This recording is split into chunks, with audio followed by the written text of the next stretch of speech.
Why stay earthbound when prosperity awaits you in the stars? Come to Halcyon, the only colony on the edge of the frontier, owned and operated by corporations. A trip of 10 short years will feel like mere minutes, thanks to the comfort and safety of your very own hibernation chamber. You'll wake up in a perfect society designed to maximize your productivity, with guaranteed full employment. With only a minor term of service, you will become the master of your own destiny when you go out of this world to the Halcyon colony.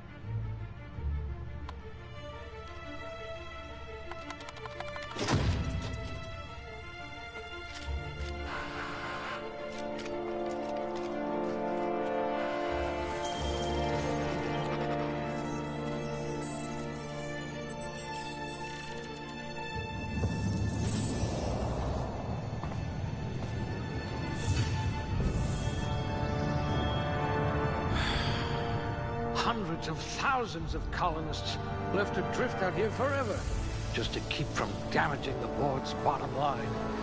Disgraceful.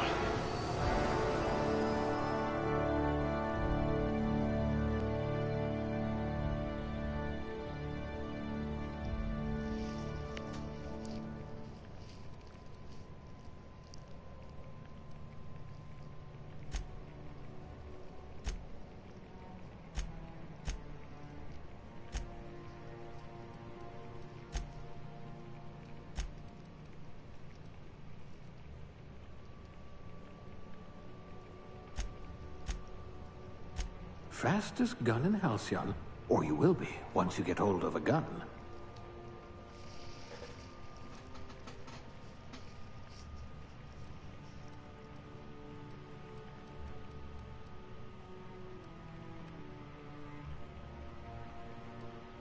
Good.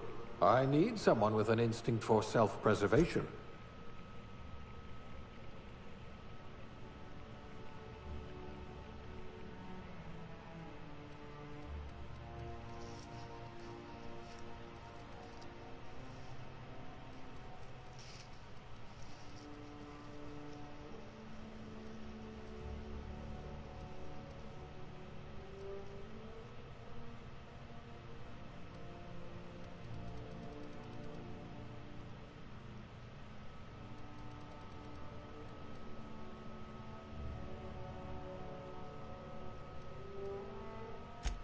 I wonder what experiments you were subjected to.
Looks to be your lucky day, my friend.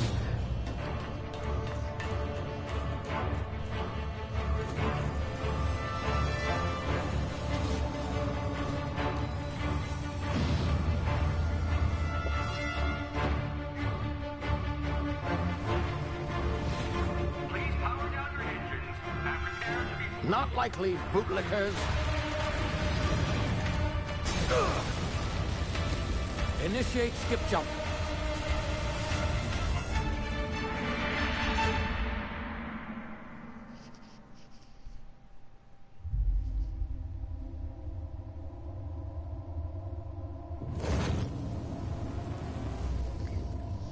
Status. Structural integrity down 25%. Power levels down. Skip drive. Shit. Inoperable.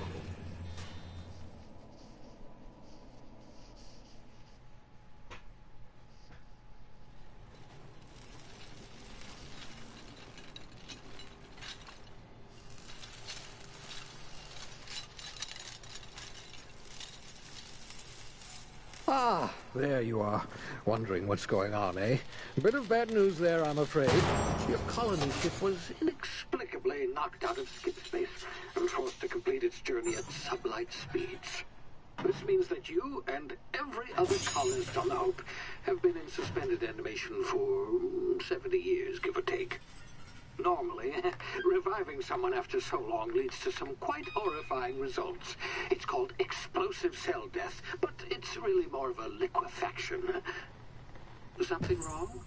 Oh, yes, well, not to worry. I've pumped your body full of a special concoction I devised to keep you from dying so horrifically. Hopefully at all, but I guess we'll see, yes? Unfortunately, I used the last of my chemical supplies saving you.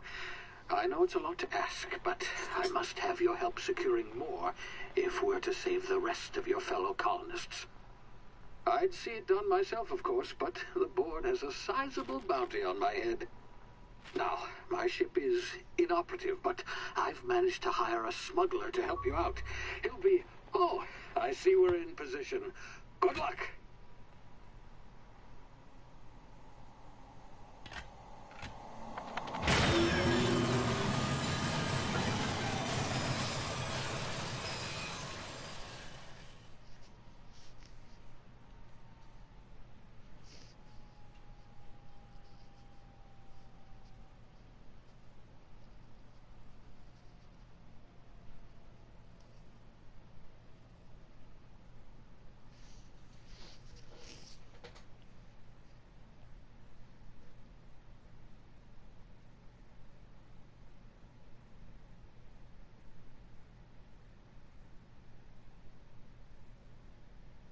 Can you hear me? Is this thing working?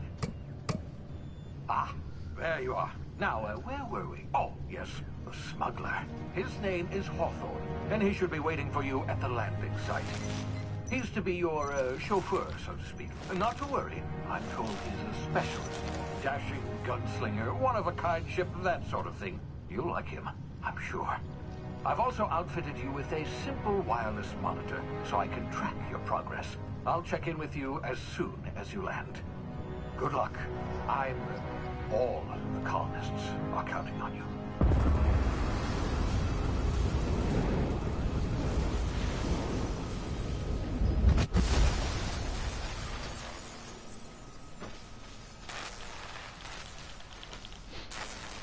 Ah, come on.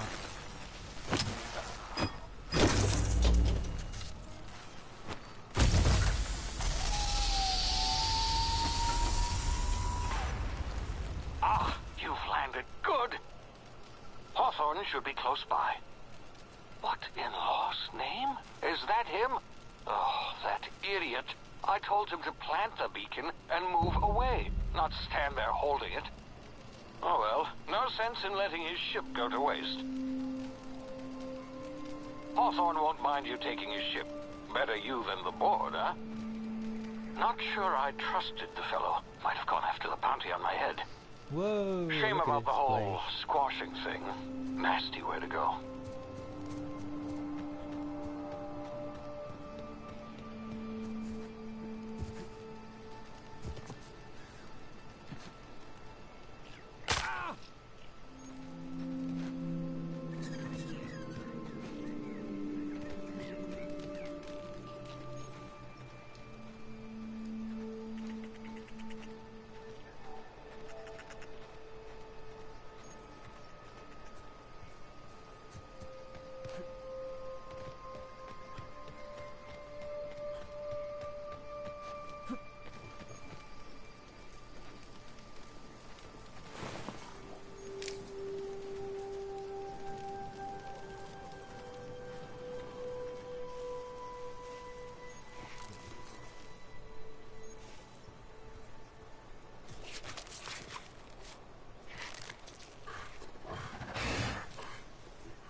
frozen for a while. There's bound to be unforeseen side effects.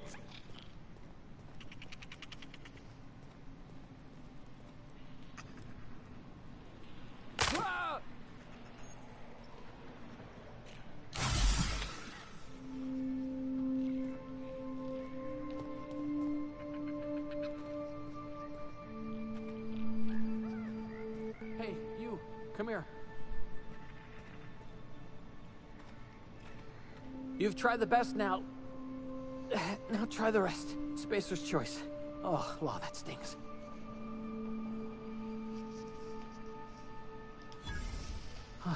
Looks like the bleeding stopped. I owe you one. Hope you don't mind me omitting this little exchange from my report. Spacer's choice doesn't like us accepting outside help.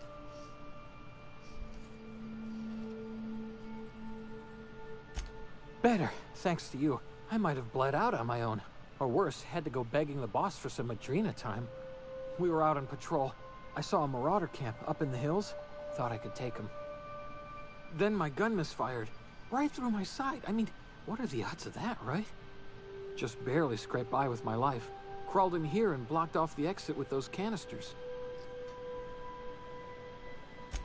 Gibbering, flesh-eating, law-breaking, unemployed lunatics with guns. Some hull had grounded their spacecraft out in the open. That's a real good way to attract marauders. See those canisters by the entrance? Marauders come sniffing around in here, and I can take them all out with a single shot. Not bad, huh?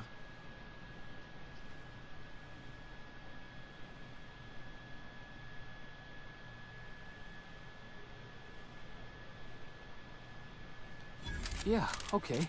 You look like you know your way around a gun. Got some spare ammo, not counting the bullet in my side. Here, you can have my saber too, for patching me up and all. All Spacer's Choice weapons are now 30% less likely to malfunction. You've tried the best, now try the rest.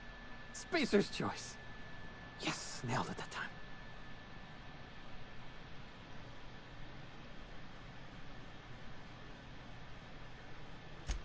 You hit your head or something? You're in Emerald Vale. We're a Spacer's Choice community. Edgewater's a little ways down. Prettiest place in the Vale. Be sure to stop by a provisioner's for a can of our famous Saltuna. The Hope? Is that some sort of fancy new drug? Are you with Auntie Cleo or something? Don't take this the wrong way or nothing, but I'm not allowed to fraternize with Cleo workers. Company policy.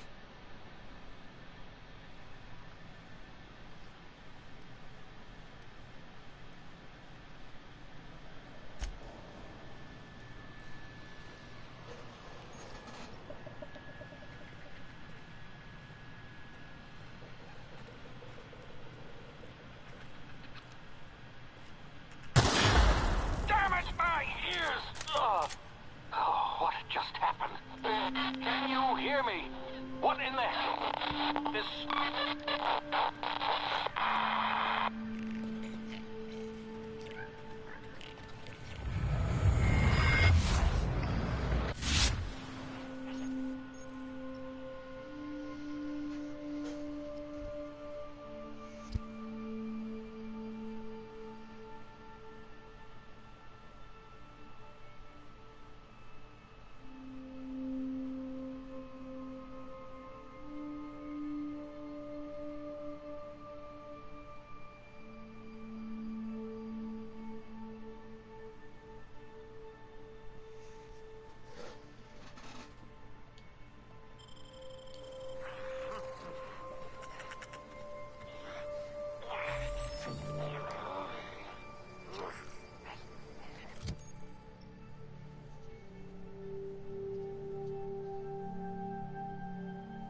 You hiding?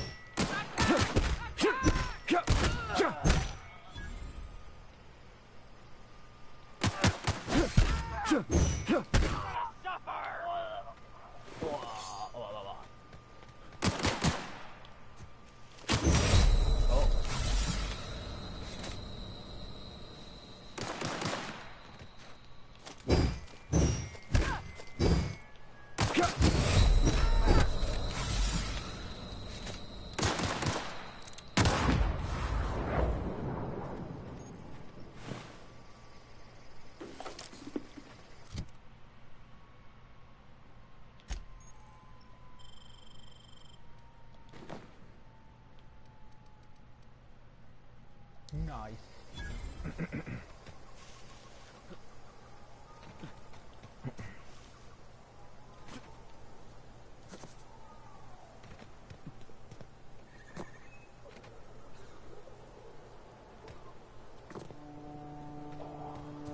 Hey!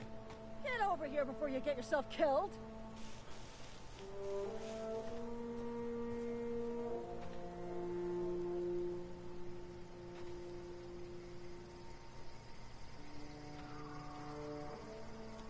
Don't know where you came from, stranger, but you best keep your head down. There's marauders hereabouts, and worse, landing violators. Gall on that rung leech. Landing in the Vale without using an official Spacer's Choice landing pad. I'd slap him with a fine if it weren't for all these marauders shambling about.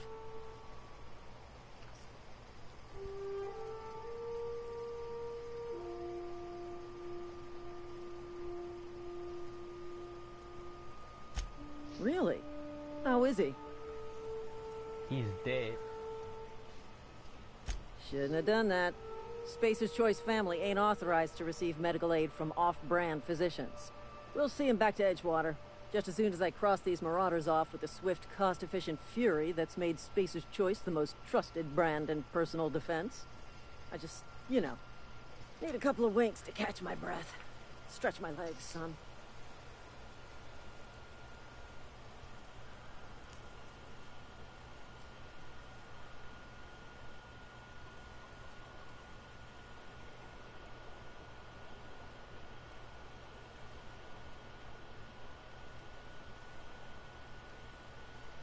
Don't worry.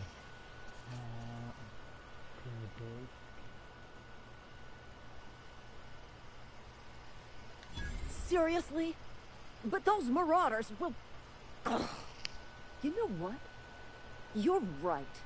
It's time we cross those marauders off, find whoever owns that ship, and file a full report. Then it's gonna be fucking laminated. Here we go.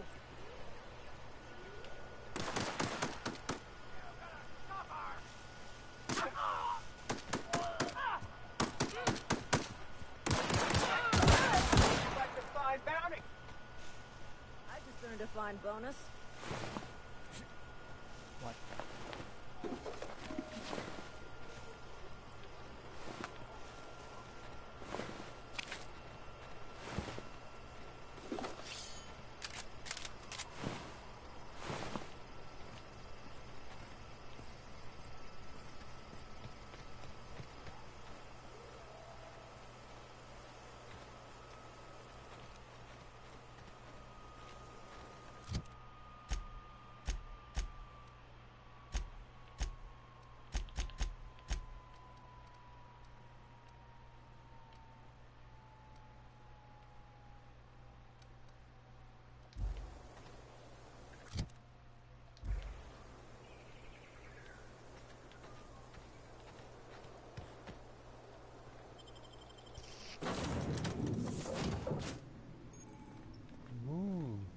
Please be informed that this vessel contains no valuable plunder. Marauder, please be informed that ignoring me is dangerous for your health. Oh, shotgun.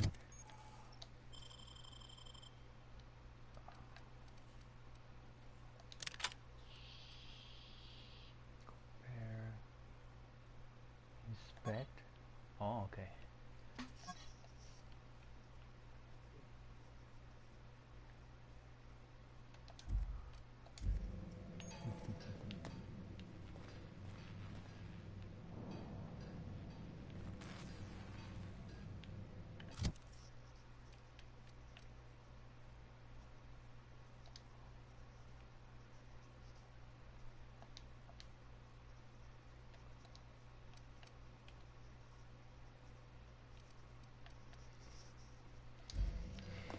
Intruders are not authorized to access the Unreliable's amenities, including the cargo hold's workbench.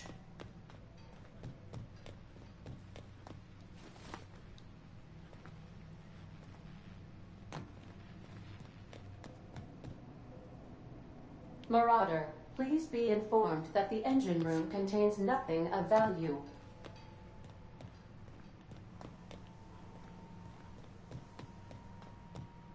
All doors are on security lockdown. Nice try, Marauder.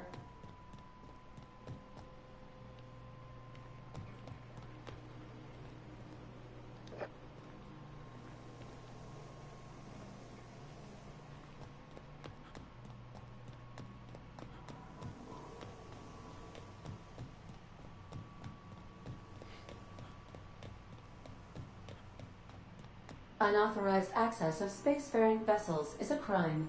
Please submit yourself to the authorities. I'll turn myself in a second. Field of view. Okay, let me see. ID. Okay.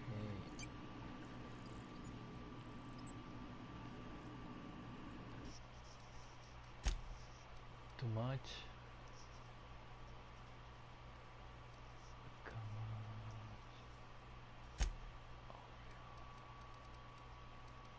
on. Which?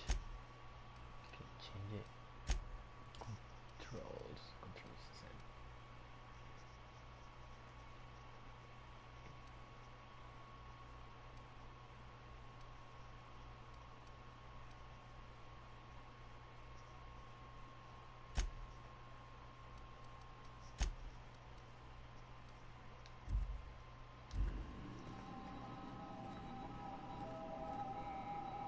Hello, Marauder. I am Ada, the autonomous digital astrogator of this vessel. Please be informed that I am authorized to use violent retribution against unwanted solicitors. Please return any misappropriated equipment and exit this vessel in an orderly fashion. Failure to do so will result in your immediate destruction.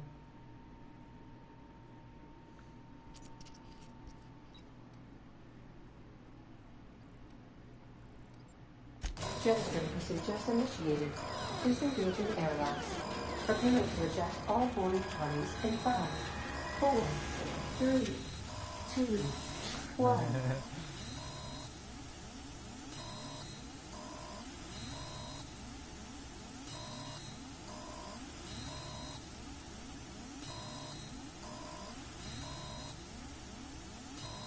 You are still here. My deception protocols have failed. I have been programmed to express disappointment.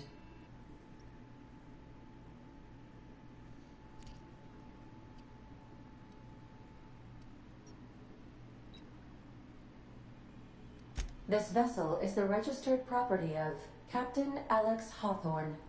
I am incapable of accepting orders from anyone other than Captain Alex Hawthorne.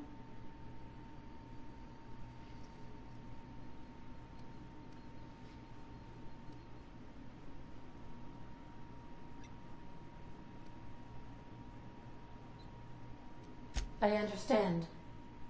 I will require some time to process this information. Thank you for your patience and for your honesty.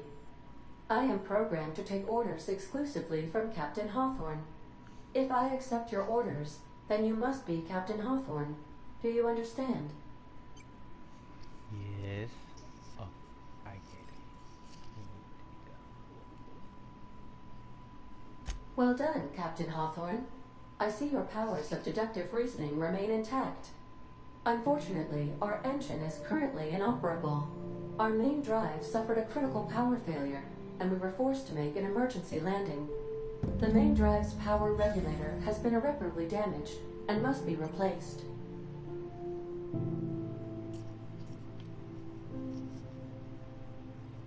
Where I'm supposed to find something like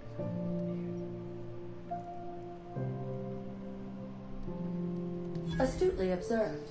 However, the probability of locating a power regulator within a worker settlement falls within acceptable parameters of certainty.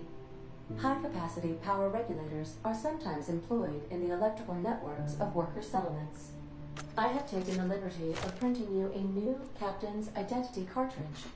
Please try not to lose it this time. This cartridge identifies you, Alex Hawthorne, as the registered proprietor and captain of the Unreliable. Do you understand?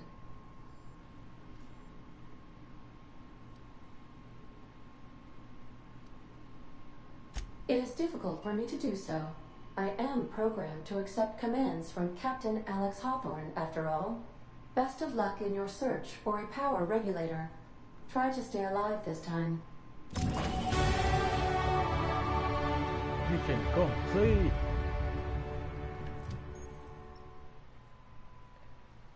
Improvement every time you skills point to spend on improving your skills.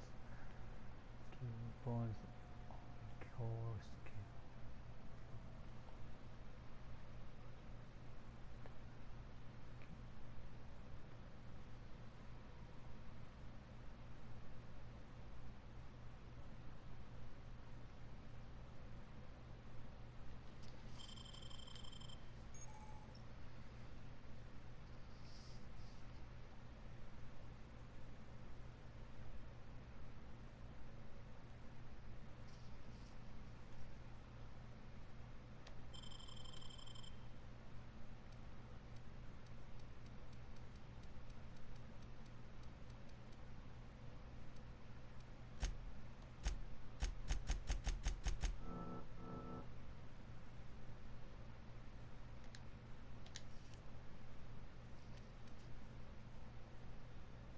What's next?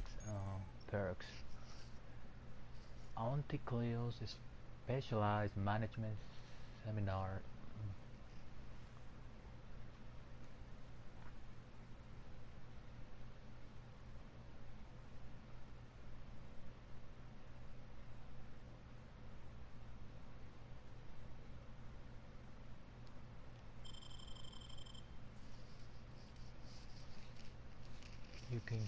Your companion have attack 50%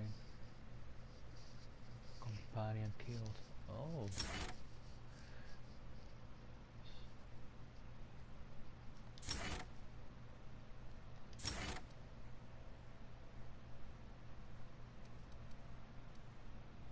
Hold on.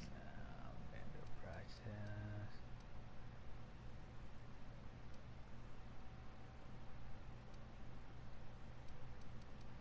But I want more XP, so yeah.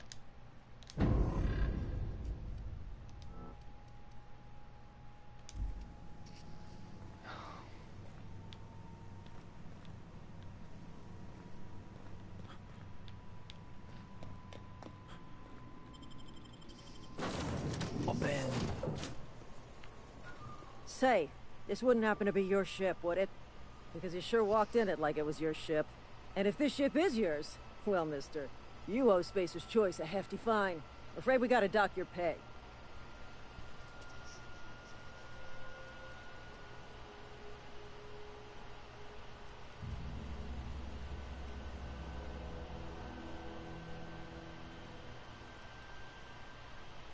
I'll waive your fee since you helped us with those marauders. If you're looking for work, talk to the constable down in Edgewater. She's got a bounty on marauders. Edgewater's not too far. Just follow the road east of here, over past the cemetery. Now, if you'll excuse me, I need to inspect the crime scene before I make my report.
This wouldn't happen to be your ship, because you sure walk. And if this ship is... I'll waive your fees. Edgewater's not... Now, if you'll excuse...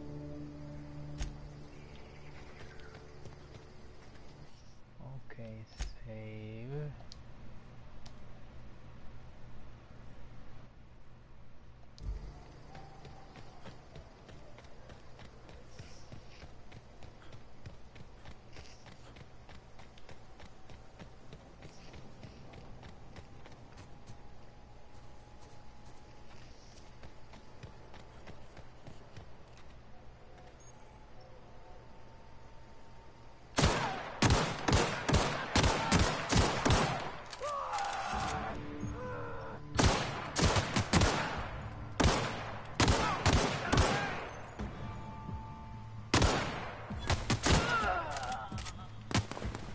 You get what you deserve.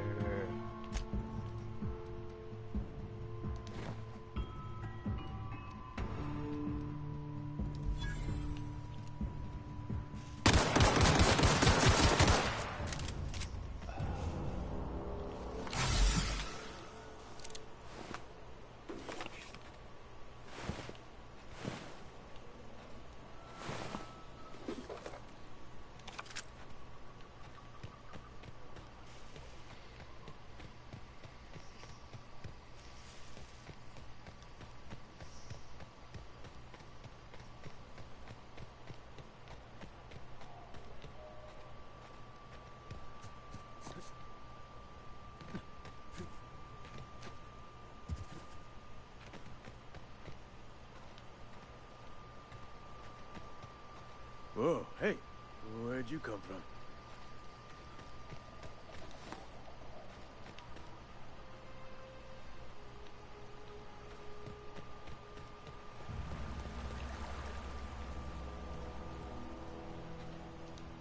Running around in a Marauder's attire. You're liable to give some people the wrong idea.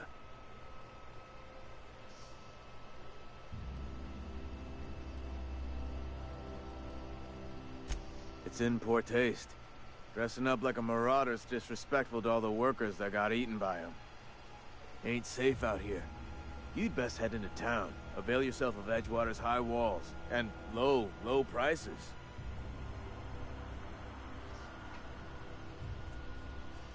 Pleased to make your acquaintanceship.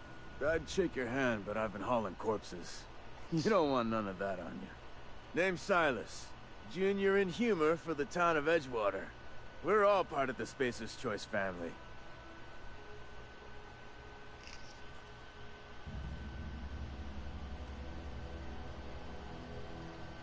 Definitely not the junior in humor, that's for sure. If you've got business inquiries, you should stop by Reed Thompson's office. He's up in the tower above the cannery. Head into town, follow the road. Look, you obviously ain't a worker. What's your racket? You a smuggler? Freelancer?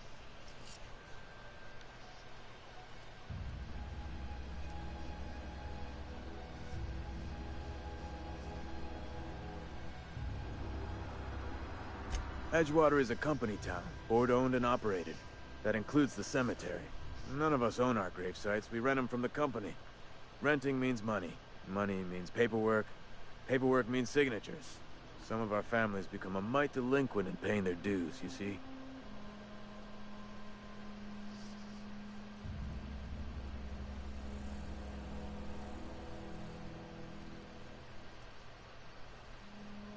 Company policy. If it was up to me, I'd put the whole town 10 feet under, free of charge.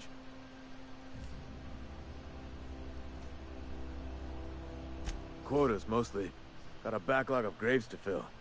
Bodies won't bury themselves, you know?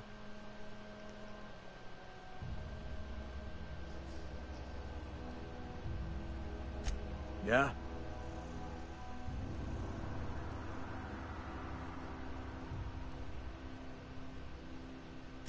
Former people, yeah. Marauder's been raiding my graves, you see? Hence the armed guards.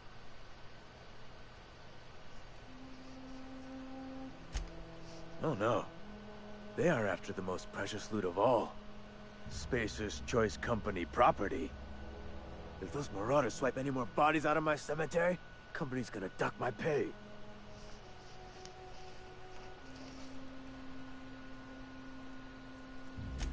hang on, I'm doing some math in my head.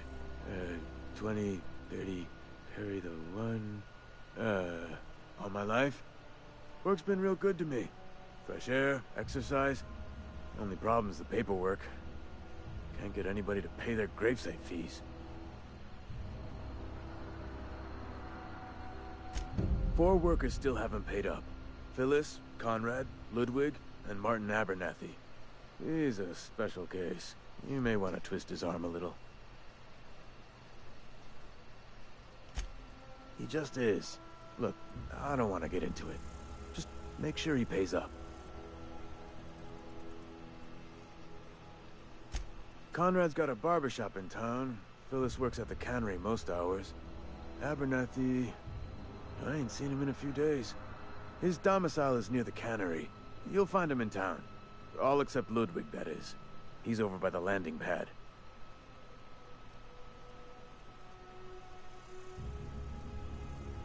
Yeah? You could look at it that way, I suppose. You could look at us and say, those Edgewater saps lost near every soul to plague. But you'd be wrong. We're survivors. Loyal company folk, brave in the wilds.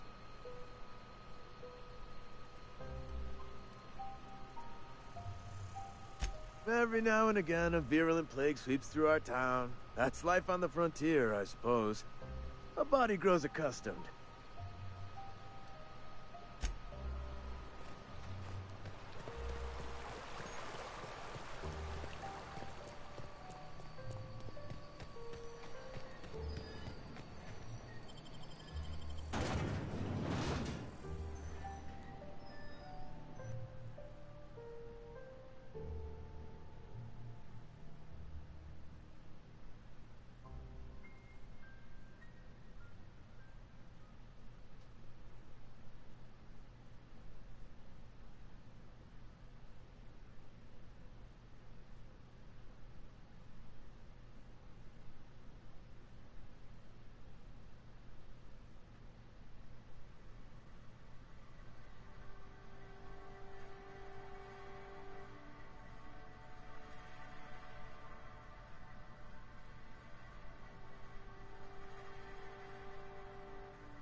Another day at the cannery. Don't go knocking your work. At least we've got work.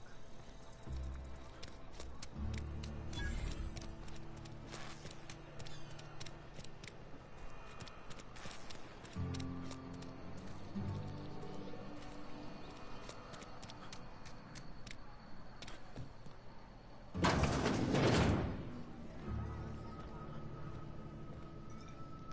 don't have time for this. You read the latest report? Only the part that said we ain't making our quotas. If only the Devons hadn't abandoned us. The cannery could use us. Do about that.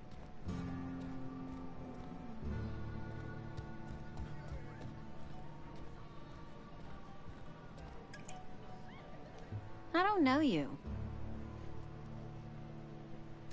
Amelia Kim, Spacer's Choice Beverage Dispenser. I don't know what you're about, but this here's a Spacer's Choice drinking establishment. We're all loyal, hard-working company folk here.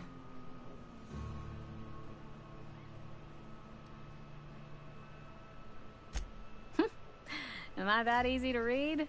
Yeah, we've been having some problems lately. Loyalty issues, lines in the sand. I know where folk in Edgewater stand. But you... I don't know you. If you're gonna have a drink, I'd like to ask that you do it within the premises. Can't have you taking drinks over to those deserters.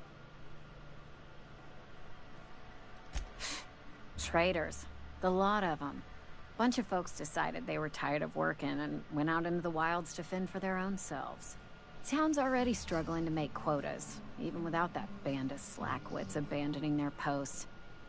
Bunch of lazy, shiftless rung leeches. Anyway, enough about them. What can I do for you?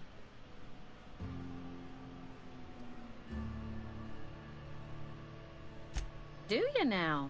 And what makes you think Mr. Thompson wants to talk to you? He's a busy man. If you want to talk to Mr. Thompson, try ignoring your duties. He'll summon you up to that great big tower atop the cannery, and you'll get yourself a proper dressing down.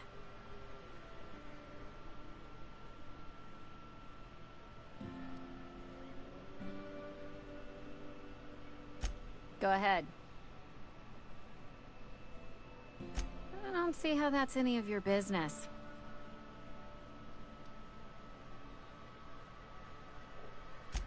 And there's no need for you to pry either.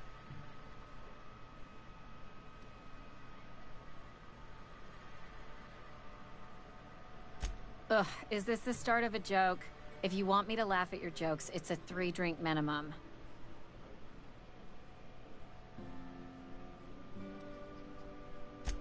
Most folk forget where they're standing after a few drinks. Seems to me you've got a head start. Anyhow, whatever happens outside the walls is not my business. Only deserters and marauders wander out there, and I cannot tell you which I revile more. My world is these 4 walls, that door, and a row of mugs that need cleaning.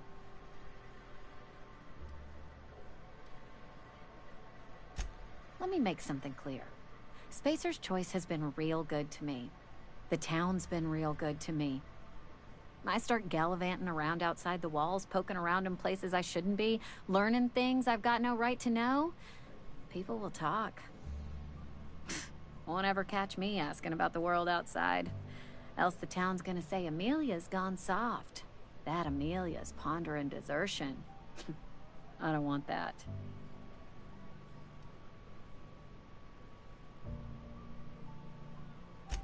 And be satisfied with our lot in life. I've said enough. People come here to drink their problems away. If they wanted to face their problems, they'd go see our vicar.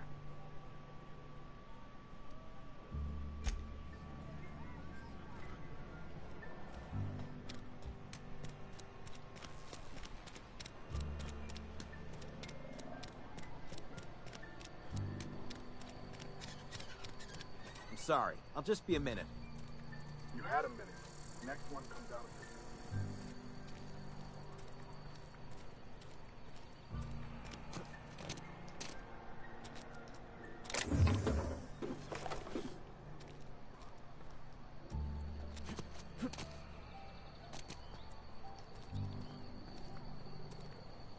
Got my sights on you.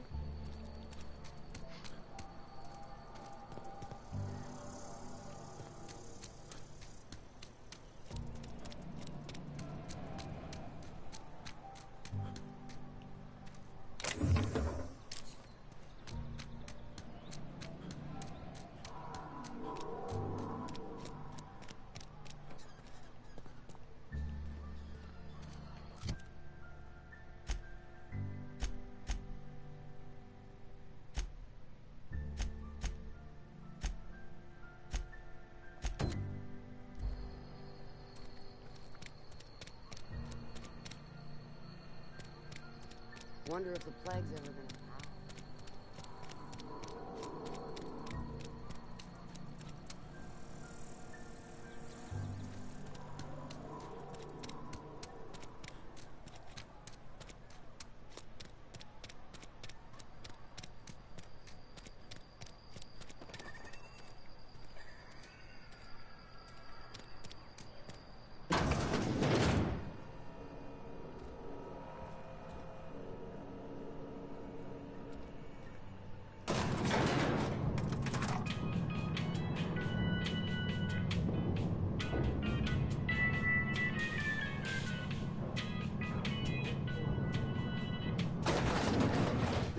Monkey, Argo?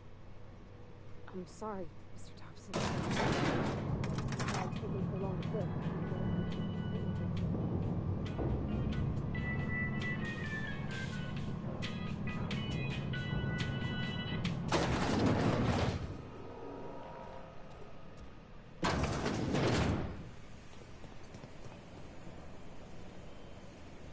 Don't make me report you to Mr. Top. You the new worker? Whatever. Make it quick, Tenderfoot. I'm busy. Shit. Silas still on about that. Here, take the fees. I'd appreciate it if you didn't tell Reed I was late on my payment. Because they're not my fees and not my gravesite. Guy I worked with shot himself. I paid the bill.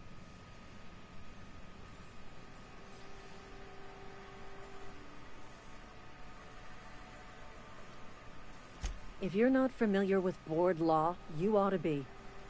Law requires delinquent gravesite fees to be paid by the deceased party's closest living relative, which meant me. Shame, though. Eugene was a good worker.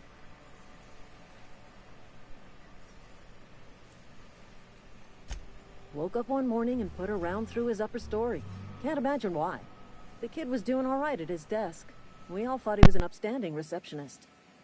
Just between the two of us, I'm pretty shocked his weapon didn't misfire. Spacer's Choice handguns aren't the most reliable.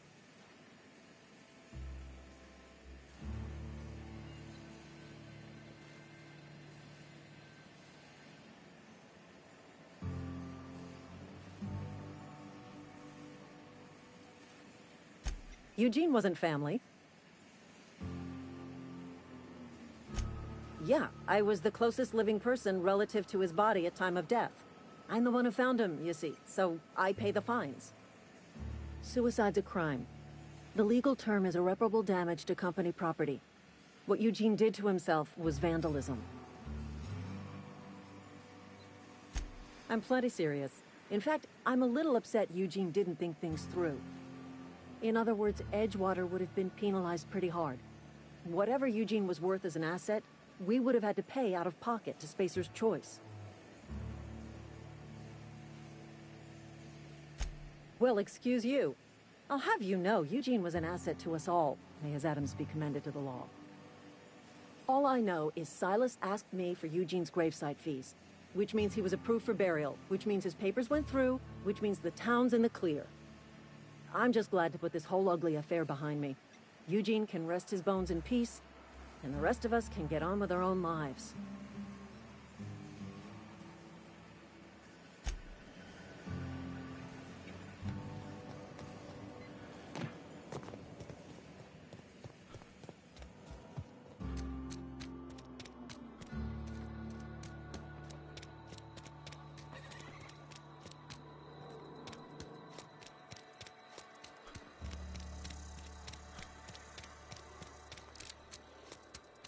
Almost lost a finger in the cannery today.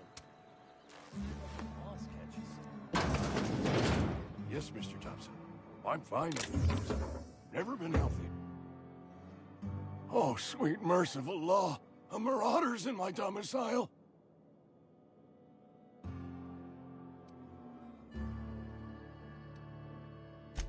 There a reason you're running around outfitted like one of those monsters? Did Mr. Thompson send you to put the fear in me? Well, you tell Mr. Thompson I'll be right at my post. Tomorrow.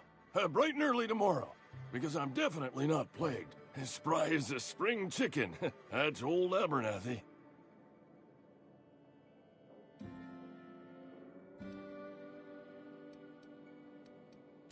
You some sort of wandering alienist? Walking into a man's own domicile, pestering him about his mental state?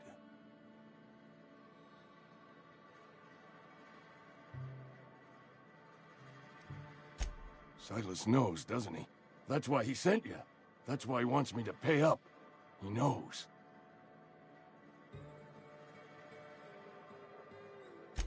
I'm dying. I'm not long for this world. The date of my expiration is fast approaching. And soon I shall be ushered through the great cannery in the skies. It's plague. Has to be. Silas knows. He knows I got one foot in my grave, and now he wants to charge me for the other one.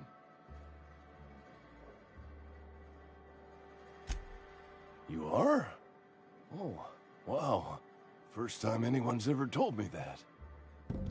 I'll pay your fees. I don't want any trouble from Silas. But if you could see a way to freelancing for me, I could really use the help. There's a cache of anthracillin tucked away in the old community center. Powerful stuff. Stronger than what we got, anyway. I need you to break in, nab that medicine, and bring it back to me. You oblige me with your haste. I think I feel the plague spreading. Oh, Law, it's in my spleen now. I can feel it.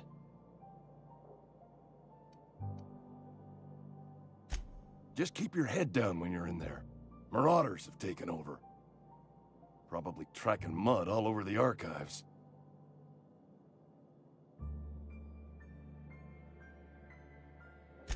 I know that, but I got nobody else to turn to. Reed would have wrote me up.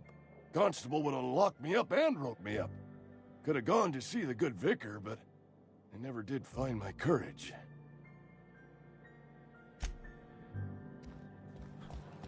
You're making a mistake working for Abernathy.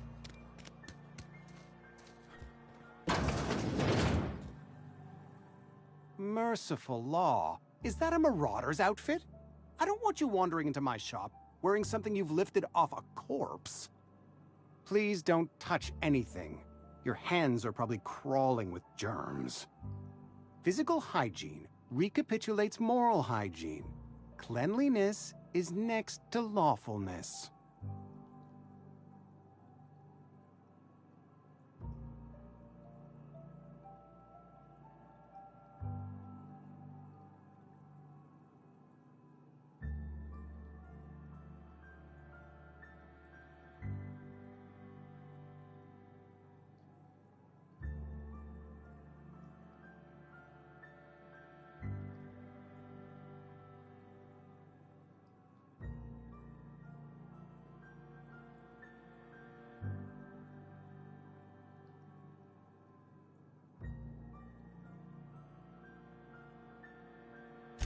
So everyone says, until someone forgets to cough into their elbow, and then we're all dying of plague.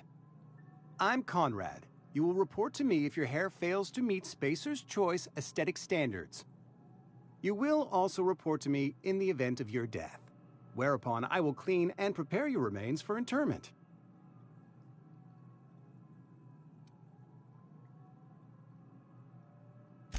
Ah, gravesite fees. Silas and I had talked about this at length. I thought I'd made it clear my pecuniary situation precludes the necessary restitutions.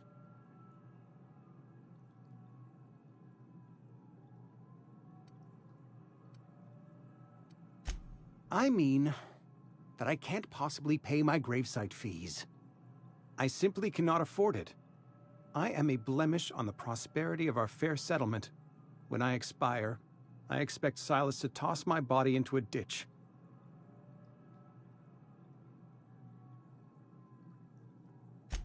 With what? My own blood? Tell Silas I can't afford to pay, and that I fully expect to have my medical rights revoked for this dereliction. With my apologies.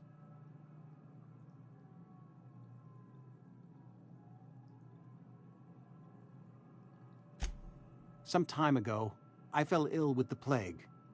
By the grace of the law, and through my own hard work, I'd proven worthy of treatment. Frankly, I don't imagine I'll earn that right a second time. The barber work hasn't been profitable, you see.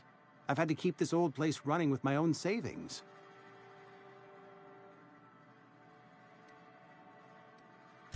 Not a bad idea. But I'd need some kind of collateral. My pair of lucky clippers! No, that won't do. Your idea intrigues me, but I'm afraid I don't have anything to give Silas. I'm open to suggestions.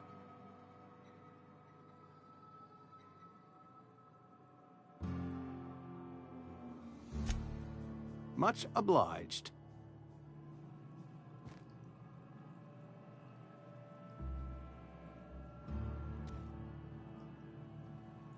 What can I do for you?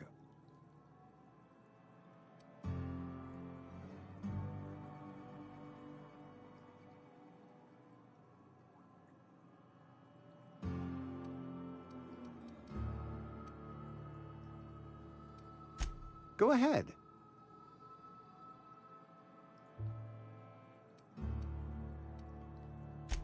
The plague's come at us with a vengeance this year. Lost 6 workers in as many months. I wouldn't call them good workers, mind you. If they were any good, they'd have been treated. Still, it is a shame. Fever, chills, fatigue, aching, vomiting, an excess of phlegm, a tendency towards belly aching.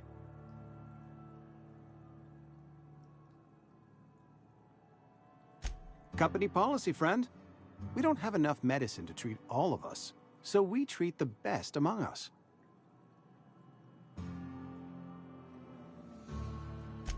Mr. Thompson's brainchild. Have you met him yet? Thoughtful-looking fellow, stares out of his office most hours.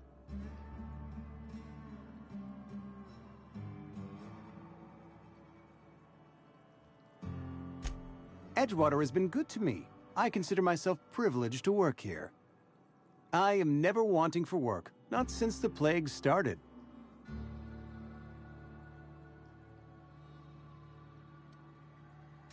As the good vicar says, work fortifies the spirit of a man. If you want to feel exhausted, try not having any work.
Thank the law. I've been requisitioning backup for months. Guess the boss finally came to his senses. You ever swung a truncheon? Let me see your rifling stance. I want to make sure you're up to snuff. The war! The coming apocalypse! Man versus machine! I'm talking about mechanical soldier. Cold, heartless automatons made of iron and lies.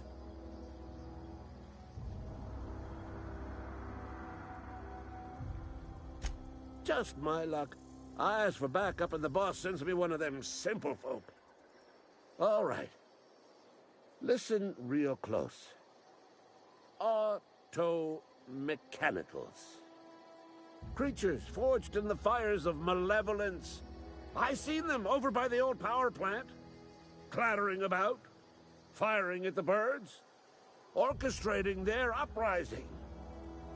When the swarms of mechanicals come clanging on over that hill, where will you be? Cowering beneath your cot? Or standing, shoulder to shoulder with the resistance?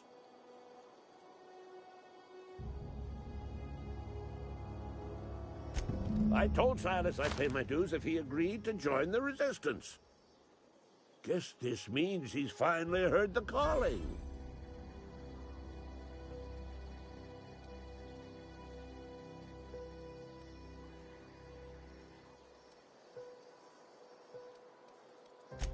Go on. I'm Ludwig Miller, Associate Security Officer for Transportation. Officially? Unofficially? Strictly between you and me. I am the only thing standing between Edgewater and total annihilation.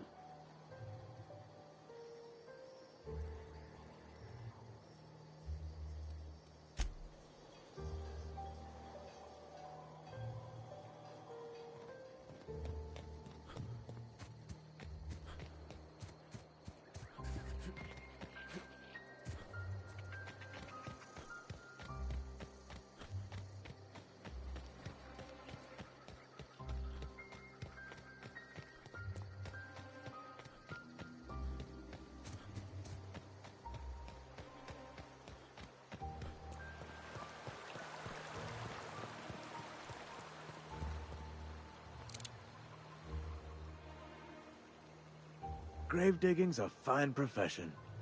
Always work to be had, and nary a word of complaint out of your clients.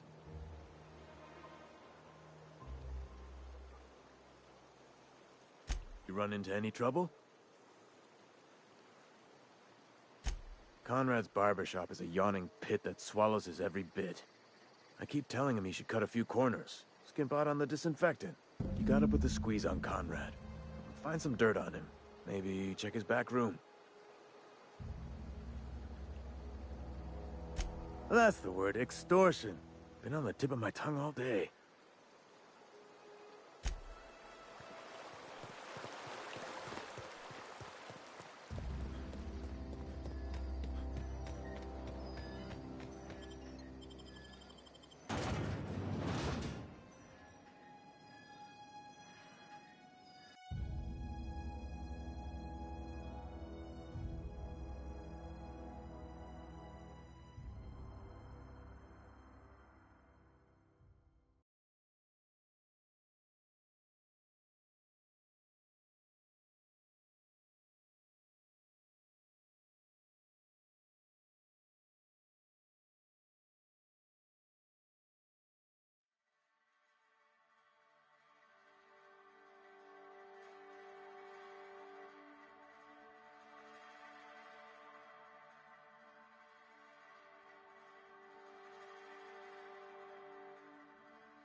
What can I do for you?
What can I do for you?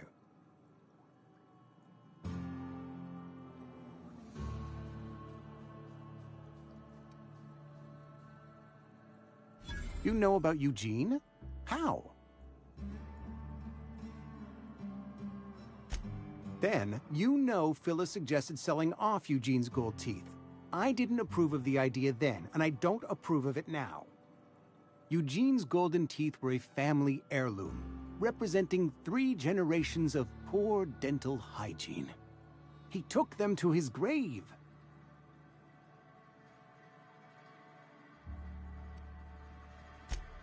More than a few. Those teeth were his personal savings. I can't ask Silas to dig up a man's body and pry a few teeth loose from his jaw just to pay my bills. Can I?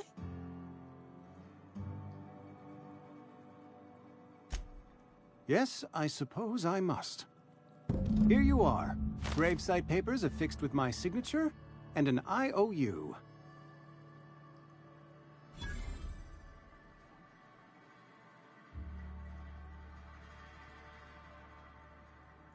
Eugene was not a suicide.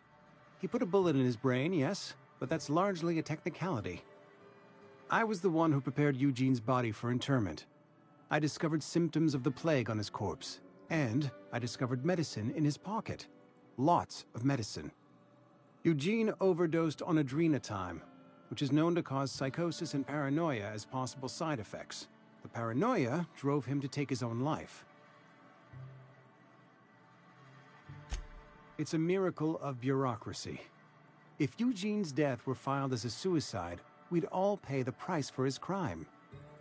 We can all thank our lucky stars that young Eugene was hopped up on medication and suffered its predictable side effect.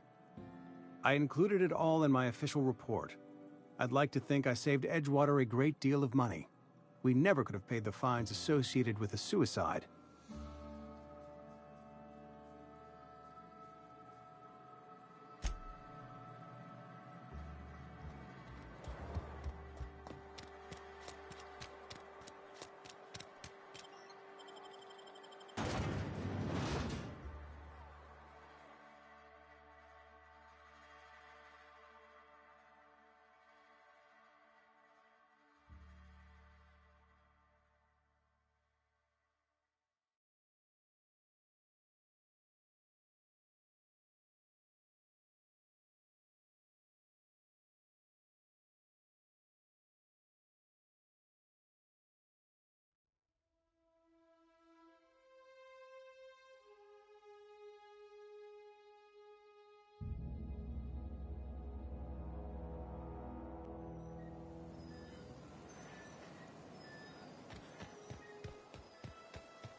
Something I can do for you?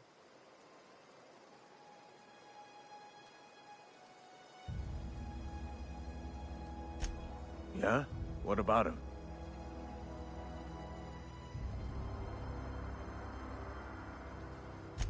Well, yeah.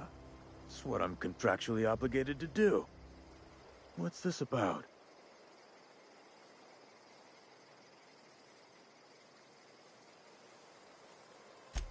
Yeah.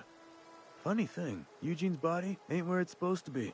The night we was supposed to commend his body to the earth, I had his grave all dug up and ready, right? And so I thought, I'll just rest my eyes a bit. When I woke up, his body was gone. Spirited away. Vanished. The footprints nearby suggested that Eugene was stolen by marauders. Or he rose from the dead.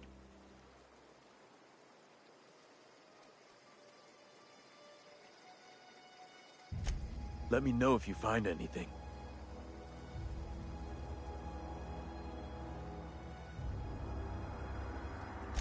Yeah?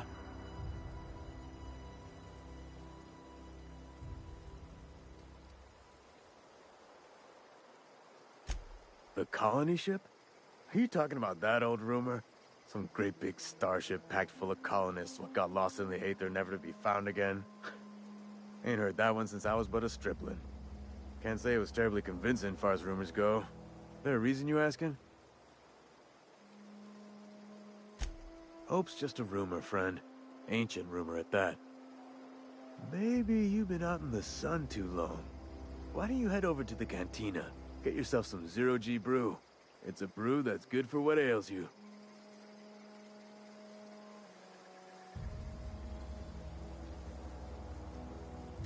No, this is sounding like sedition. I'm not too keen on getting clapped in irons because you wouldn't stop running your mouth. Look, I don't know what's got you caterwauling about Hope this and Colony that, but you need to stop, or there's gonna be trouble.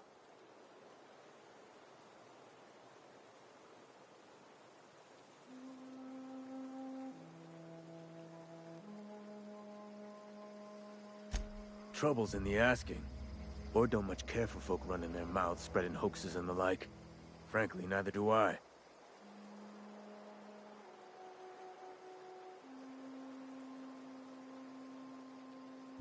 Something I can do for you?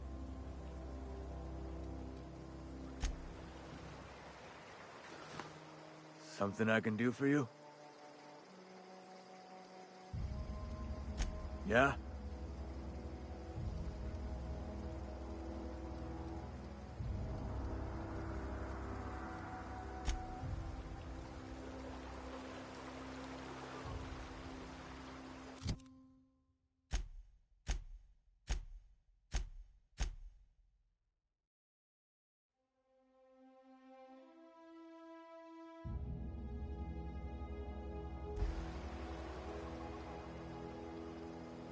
Something I can do for you?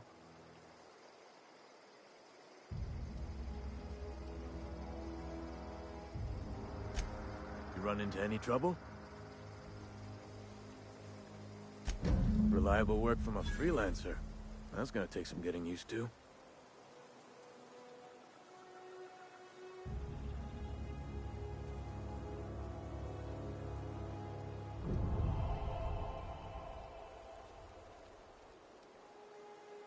And I'll buy you a drink sometime.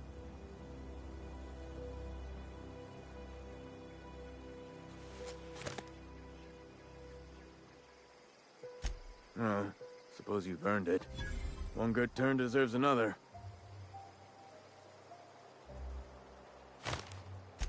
Abernathy was sick? With the plague? That's disgusting. I shook hands with the guy.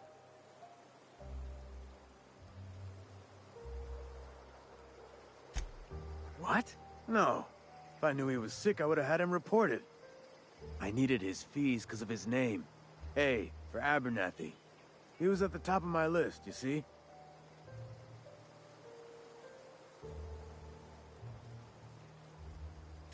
Yeah?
you hear that, Wilson? A friend of mine died a couple weeks back. Hey, I need to talk to you. Somebody's been running around talking about the Hope. Wonder if that's a new drug of some kind. Let's see it. Don't keep us waiting.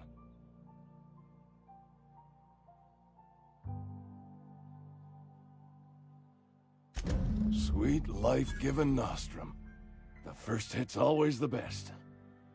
Scratched together all the bits I had around the domicile. It ain't as much as you deserve, but it's all I got.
Yeah, but Bess, I mean, Seems we've got a guest.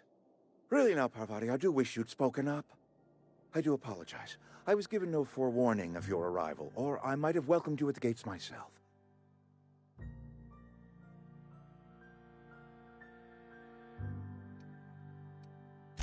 I'm Reed Thompson, Outpost Administrator. I must say, wearing a Marauder's outfit is in very poor taste. I do wish you'd show your uniform a little more respect.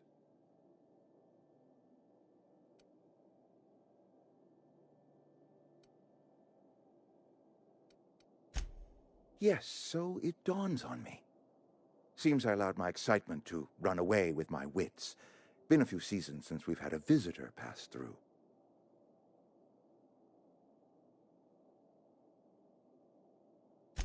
only regulator we got is hooked up to the town transformer. Mr. Thompson ain't liable to be keen on dismantling it. I beg your pardon. I am most emphatically not keen on any such thing. I can't let you have our power regulator. But I happen to know of another one, and I happen to know exactly how you may retrieve it without frying yourself in the process. There's a power regulator in the old botanical lab. It's mostly abandoned, so all that power is being squandered. Go down to the geothermal plant. Reroute power from the botanical district over to us. Once their power's shut down, you can have their regulator and be along on your way.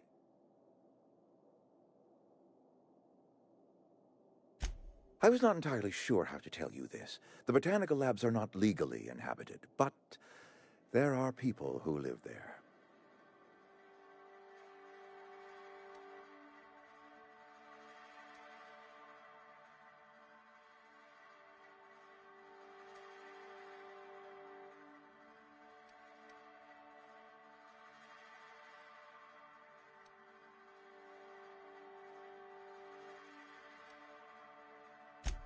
I am not trying to pull one over on you, friend. You were bound to run into them sooner or later. The people living in the botanical labs, they're deserters, former workers. I need them back at their posts. I need them to come home.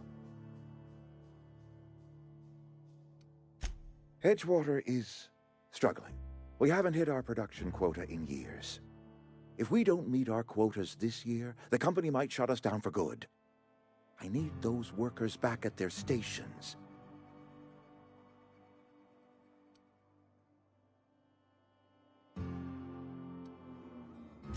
Neither do I. The fault was entirely mine. I pushed them too hard. My hope is that by cutting off their power, you will convince those deserters to come back to town. Before you go to the plant, I want you to stop by the botanical lab. Speak to their leader, Adelaide. Tell her the power's about to go, and that it's time her band of deserters came back to town.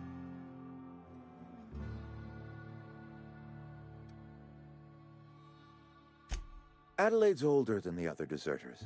She's dignified, kindly. From what I understand, her camp looks to her for leadership.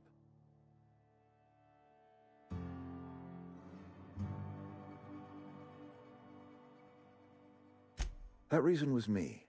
I asked too much and pushed too hard.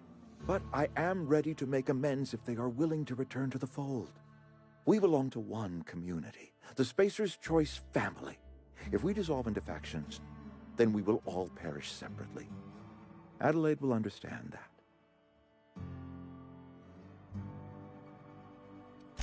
Of course, I understand completely. Here, let me give you the passcode to the geothermal plant. A sign of good faith for so politely listening to me as I ramble on. Are you setting off for the Vale? Because I know my way around. I mean, in case you want a guide. I mean, if that's all right with you, Mr. Thompson. Sir. I hesitate to part ways with Miss Holcomb, but I cannot deny that she is talented and may prove useful to you.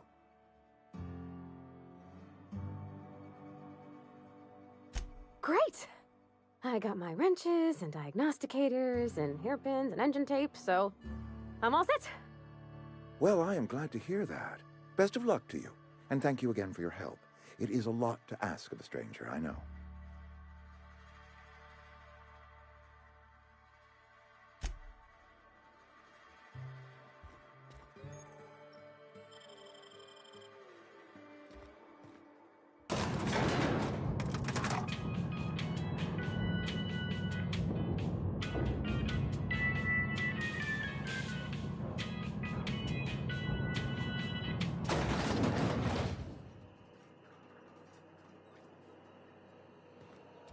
Hey, mister, can we talk? Sorry. Can we talk? Sorry. You just want to get out of here. And you likely don't want to tag along like me. It's just, Mr. Thompson has his own view on matters, on account of it's his job and what all, but that's not the only side of the tale.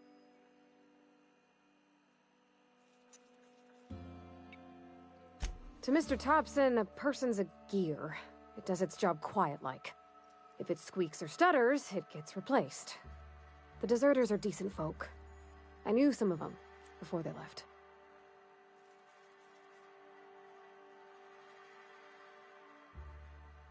Life's hard here, especially for them that don't fit in so well. We're one big Spacer's Choice family, but every family's got the one the rest whisper about. Mr. Thompson's aiming to take away their power. They'll have no lights to see, nor heat to cook. They'll be at the mercy of marauders, or worse. I think you should talk to the town's vicar about it. Max, his name is.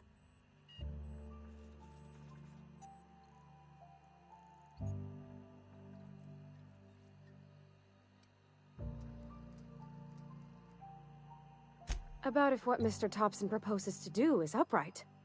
Leaving Miss McDevitt's folk to their fate. Their neighbors. Kin. And maybe he can think of something else to try. Something we ain't. He used to go walking outside town. Maybe he found something that'll help. It's just an idea. That's all. Thanks, mister. I just think when you gotta make a decision that'll hurt somebody, it's best to think on the right and wrong of it. That's what my dad used to say anyways.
I've always felt weird in here. It's too clean.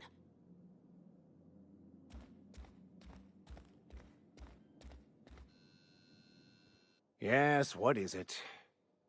You're an outsider. Fantastic. Vicar Maximilian de Soto at your service. Or Vicar Max, if you're the sort who prefers brevity. And Ms. Holcomb as well. How rare to see you out. And with a complete stranger. Curious. Just tagging along, Vicar de Soto. Don't mind me. I so rarely get new people to talk to. Name your poison, anything at all. Spiritual counseling? This season's tossball predictions? The quickest way out of town?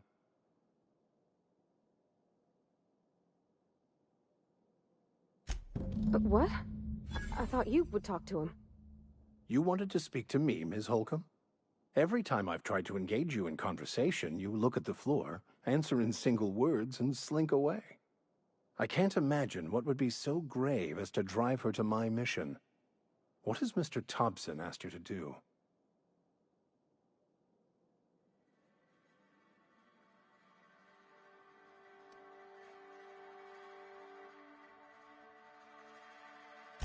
Depriving them of safety from the marauders and wildlife. I can see why that troubles you. Miss Holcomb has a soft heart.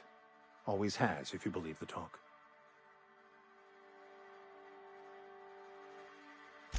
Assuming your goal is to save as many as possible, then you should bring everyone together.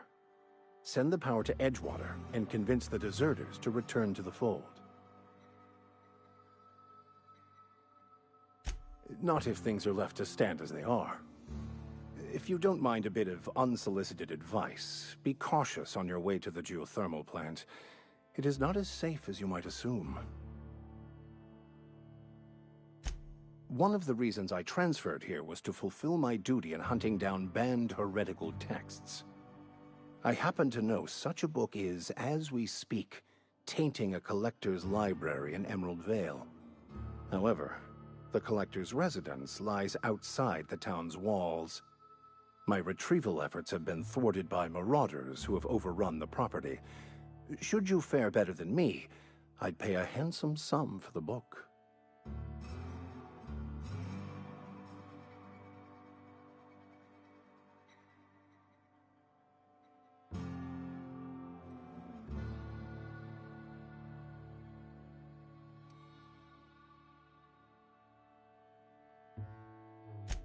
I just want to keep the writing out of layman's hands. It wouldn't do for such information to fall into public consumption.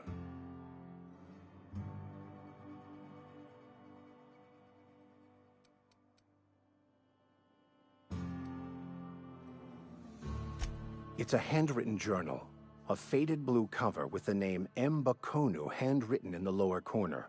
I'll mark where I saw it on your map. Assuming you're serious? It is not only a beautiful relic of a bygone time, it's also the thoughts of an early thinker on the nature of man's place in the cosmos. Not many in this colony could understand its true value, should they ever read it.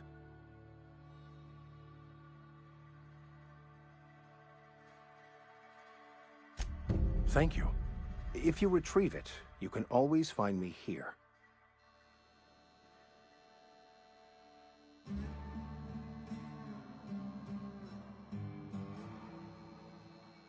Any progress on that matter we discussed?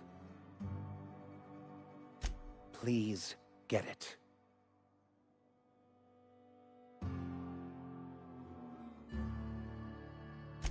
A religious text deemed heretical by the OSI is an unsafe object at large, though I understand why a collector would desire to possess such a rare book. Because I'm also a collector of books. Rare things in this colony. Appreciation of the written word outside monthly periodicals is virtually unknown here.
Nice.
Almost lost a finger in the cannery store.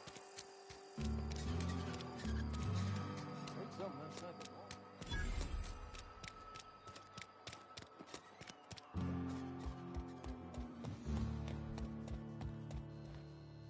Any... Wonderful. This is fantastic. Well worth all the sacrifices I... Wait. What the fuck is this? Is this... French? I can't fucking read French. It's a law-forsaken joke is what it is. French!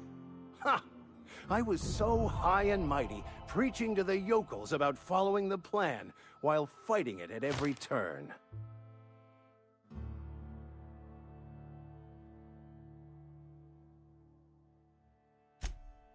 Well, yes. But I assure you, it was not for personal gain, only for the greater good. I've spent my life searching for the keys to unlocking the secrets of the universal equation that underlies the plan. I had hoped this book held some of those answers. I became so desperate, I even got myself assigned to this plague-ridden backwater to find the damn thing. All the time and suffering I've spent. Wasted.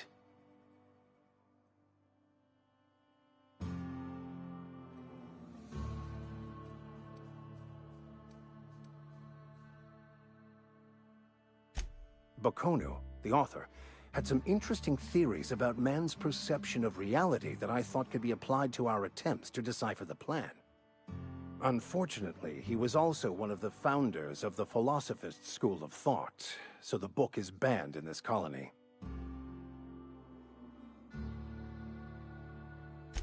Philosophism's a false religion that stands in contradiction to almost everything we know to be true. They believe all is chaos, in stark contrast to OSI's belief in the plan. But most of the Philosophist perversion of Baconu's thoughts came more than a century after his death.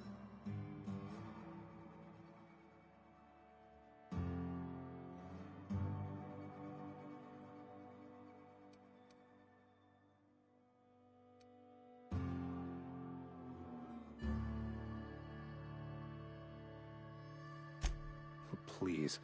As if my life should have no greater meaning than proselytizing to a bunch of feeble-minded wretches. Nothing could be more excruciating than discussing the true nature of reality with people who have no interest beyond their next Aetherwave program. But that's neither here nor there. What I need to do now is to find a translator, obviously. But to do that, I'll first need to secure transport. You have a ship. Perhaps I could make myself of use to your crew.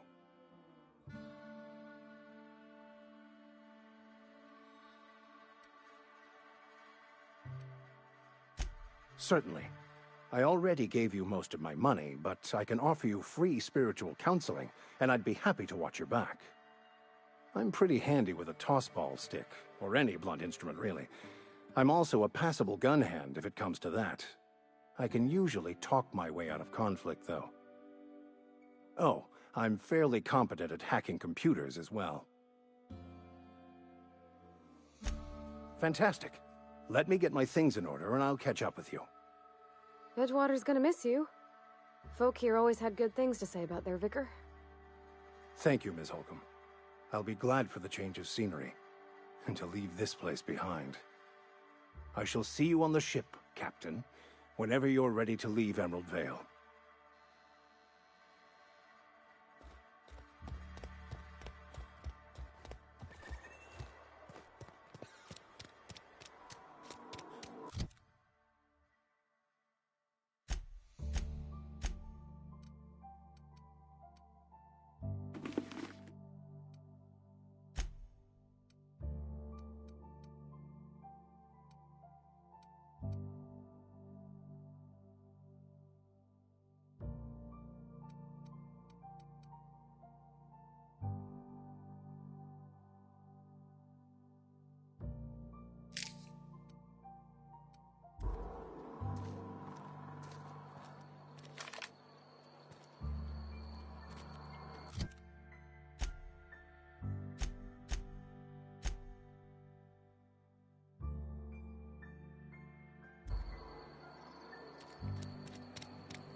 Move along, stranger.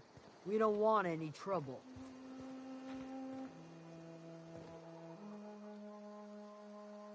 I don't know you. Whatever you're looking for, it ain't here. Move along. Armed strangers wandering into my camp for one. Some of my camp wandering out for another.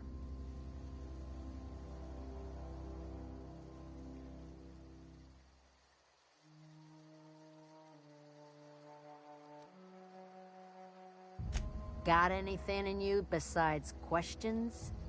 No, I'm sorry. That was unworthy of me. Lady named Zoe went missing some nights ago. Just up and vanished without a trace. Now I'm pacing around wondering if marauders got to her.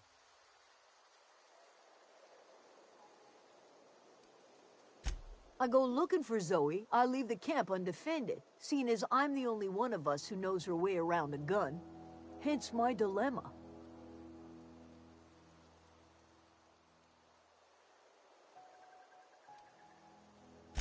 Vex me. If she told anybody, they ain't telling me. I'd check her room, but I got yelled at for snooping once already.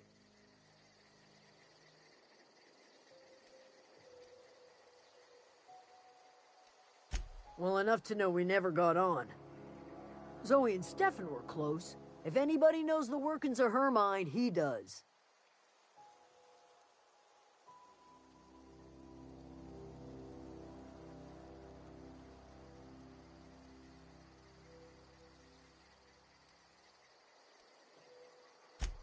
She was lazy and thoughtless, but she's still one of our own.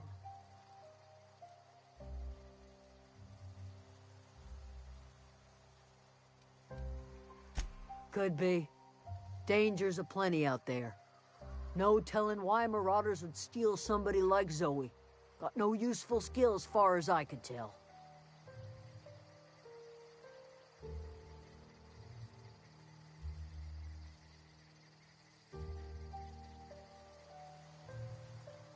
Marauder gang just moved into the districts a little ways east.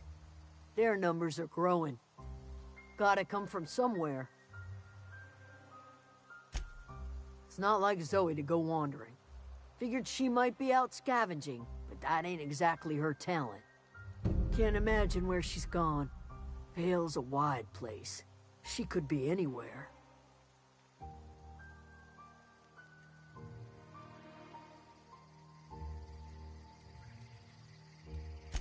Appreciate it. Honest.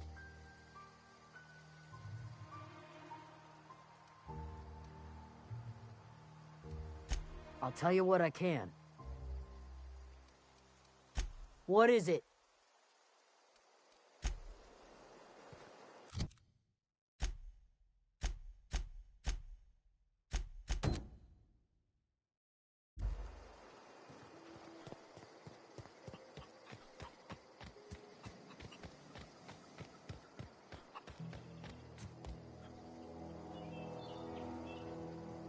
You hungry?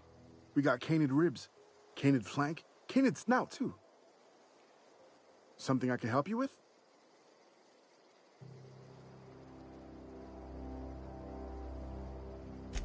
You mean Zoe? Yeah, we were pretty close. Not like her to go loping off. Zoe and I were gonna watch the serials, as is our custom. She never turned up. I looked around, but she was nowhere to be found. You sound like some type of corporate fixer asking all these questions.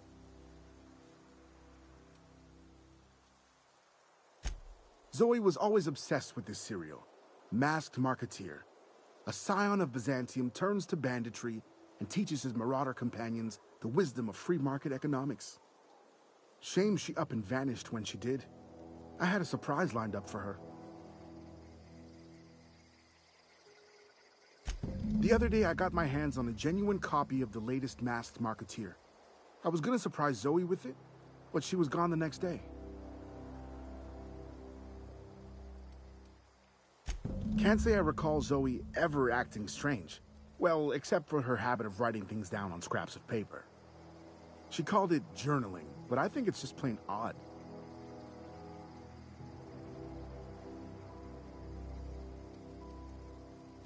Hey, I got time.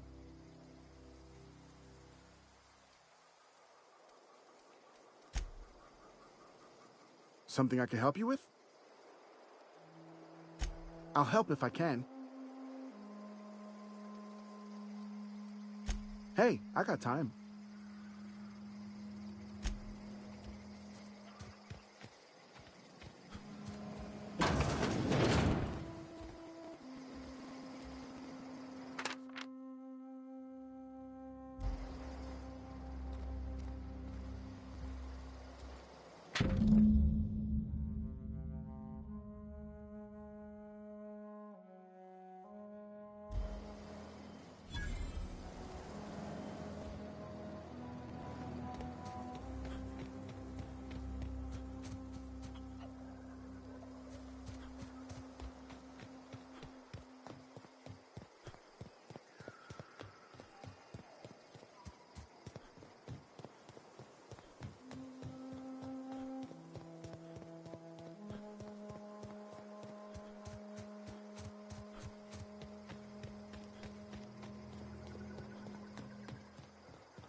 Incoming!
Nice.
That was quick.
I don't know anybody who ever came out this far.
don't know anybody who ever came out this far.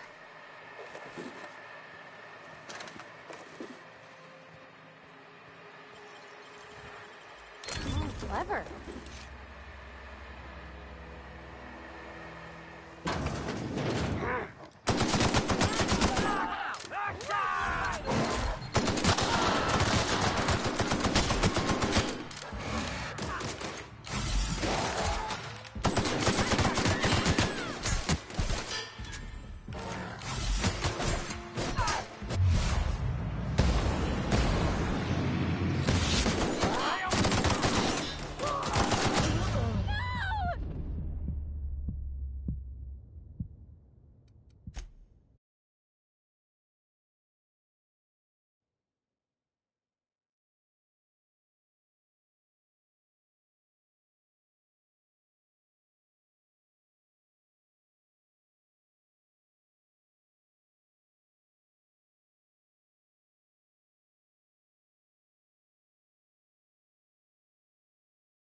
I don't know anybody who ever came out this far.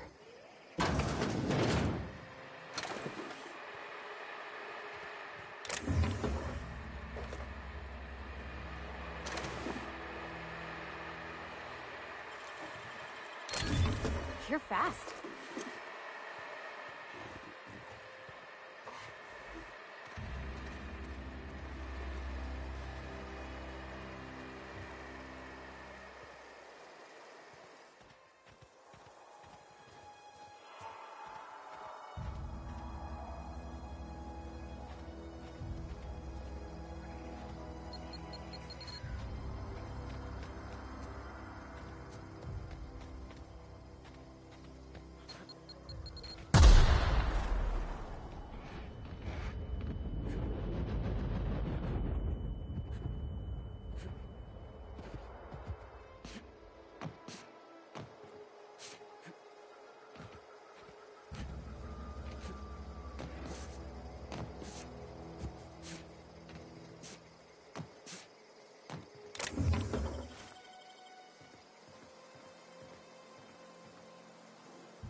Stand and deliver!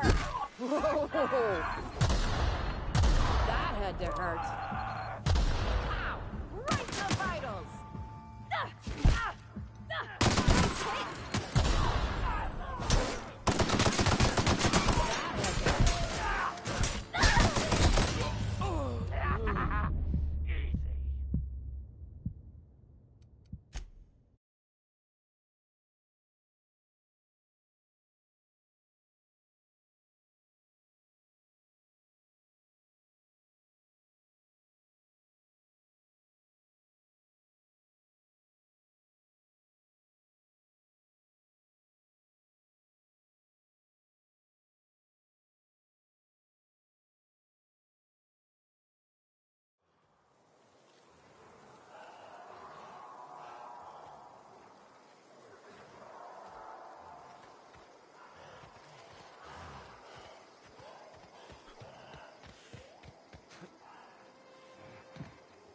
I don't know anybody who ever came out this far.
hurt.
Wow, you crossed them all off, like some sort of heroic accountant running down a list.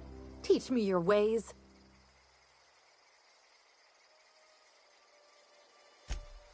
What? You mean Adelaide's little congregation of nature-loving nobodies? I could not possibly be less interested in them. You, on the other hand, you were a sight to behold. If I had half your skills, I'd be the greatest outlaw the coast has ever seen.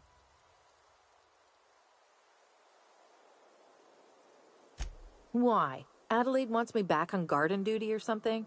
Thanks, but I'm not going anywhere. This is where I belong. I doubt that. Nobody in that camp really cared about me. Yeah, I suppose you're right. Also, he could carry on a conversation, unlike these hooligans. I'll take my stuff and head on back, I suppose. Grace is gonna be glaring knives at me, so I've got that to look forward to.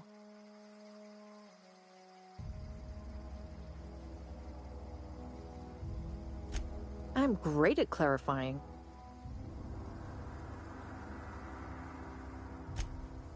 No. I insinuated myself into their company, see? And they didn't seem to mind one whit.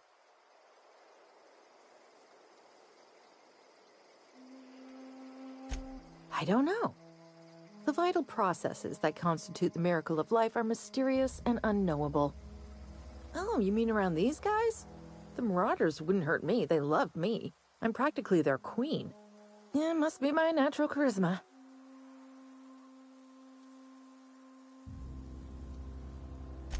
I got kicked out of Edgewater on account of falling sick with plague and stealing some medicine to treat myself.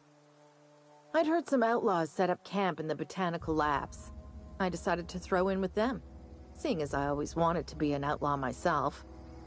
Instead, what do I find but a bunch of former workers camped out around a greenhouse? I couldn't just go back to the cannery, so I was stuck with them.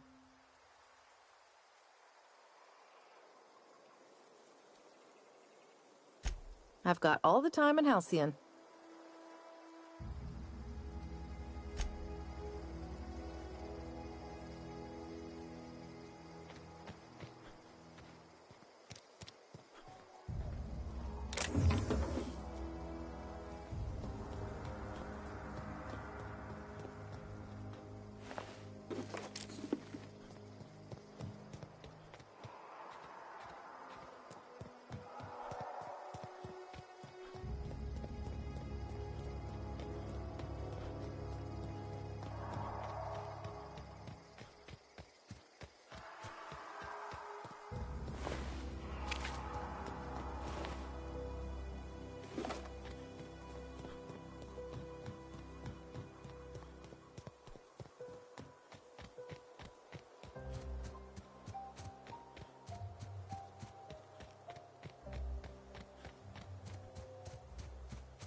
What is it?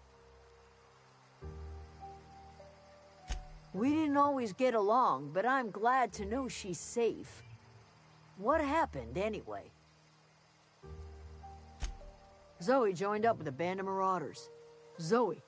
The same Zoe who doesn't know a barrel from a trigger. Well, I've heard stranger things. You pretty much did my job for me. Least I could do is pay you for your trouble. Let me know if I can do something for you.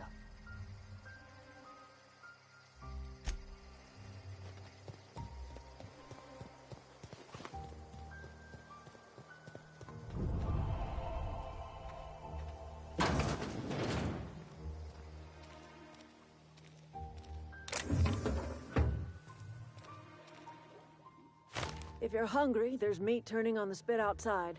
If you're bearing illness, find a place to lay your head down and I'll fetch you a poultice. Whatever your troubles with Edgewater, leave them at the gates and be welcomed here. Any questions, dear? I have been called that, among other things. Green Thumb, grandmother, the strange old lady who keeps flowers. But yes, Adelaide will do just fine. Excuse me, Miss McDevitt? Sorry, it's just... You got such pretty trees in here. Why, thank you. You're Robert's girl, aren't you? I remember when you were but a sprout. Thomas speaks of you often. Are you staying long? You should try some of my tobaccorn tea. I brew it in an old spittoon, but it's been cleaned.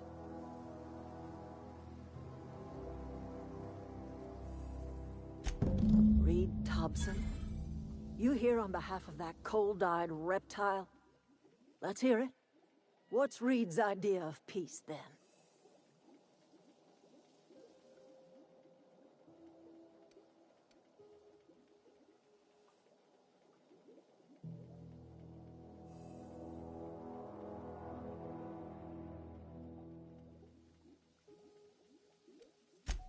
Make amends.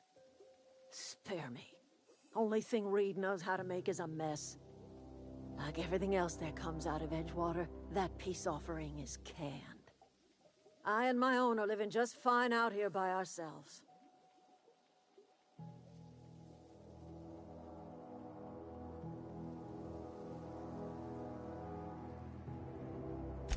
He would do such a thing. The question is, why would you agree to his plans?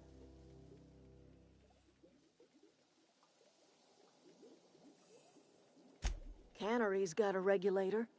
You want ship parts, you ought to rip them out of the cannery's guts and leave us be. If you're going down to the plant, you should divert power away from Edgewater and toward our end of the grid. Think about it. You'd be liberating an entire town from a lifetime of service to that odious cannery. Seems the sort of thing a hero would do.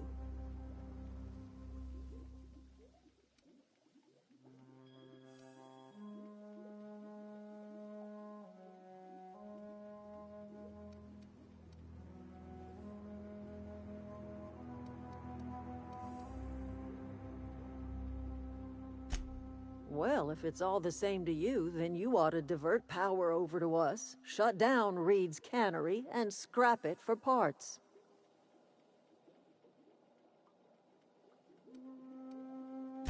You've seen that miserable excuse for a town with your own lamps. Hollowed out workers laboring their lives away at the cannery, living off whatever scrap Spacer's Choice throws them. You know that's true, don't you, Ms. Holcomb? Your father died of overwork. His heart gave out. He was tired all the time, sure, but he was old, ma'am, and he raised me all by his lonesome. Look what they did to this child. Lost her family to the company, and still she defends them.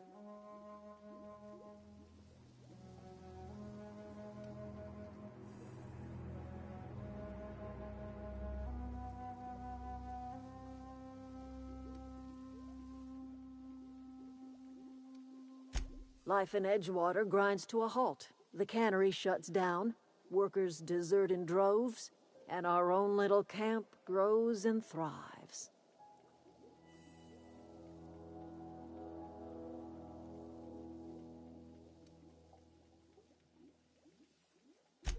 You bring power to Reed's town and you'll be killing us.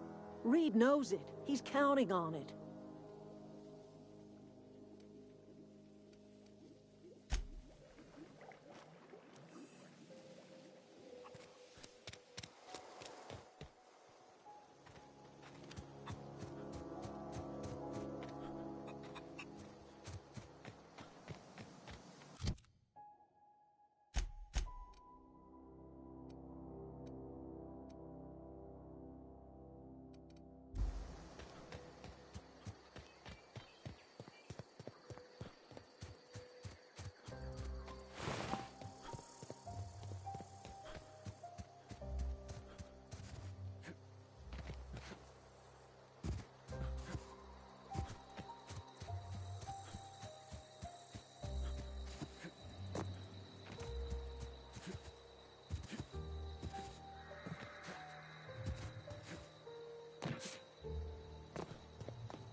always wanted to poke around in here.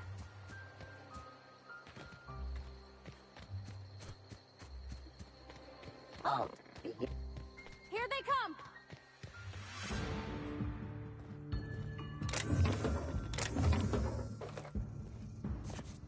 System alert.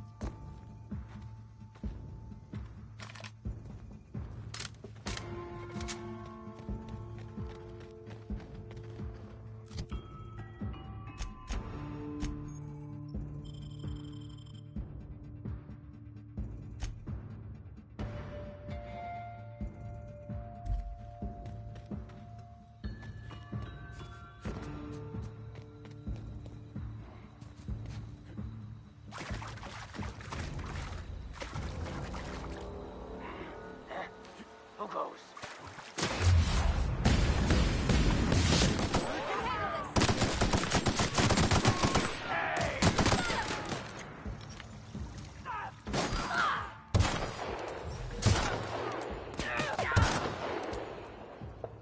Everyone all right?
Here they come!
Find you! We can handle this!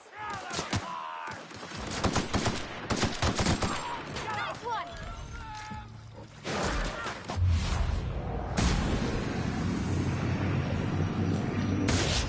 Get back the armor!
Processing.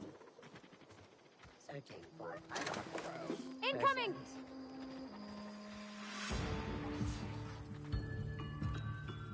This security patrol initiated.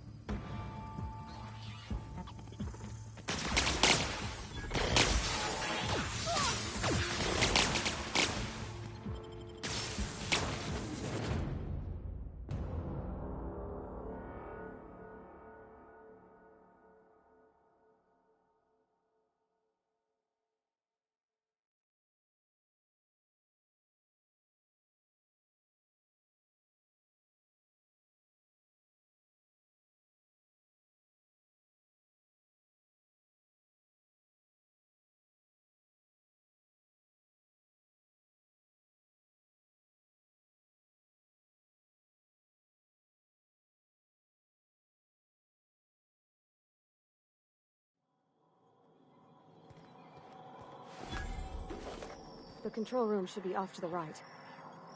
I hope we're doing the right thing.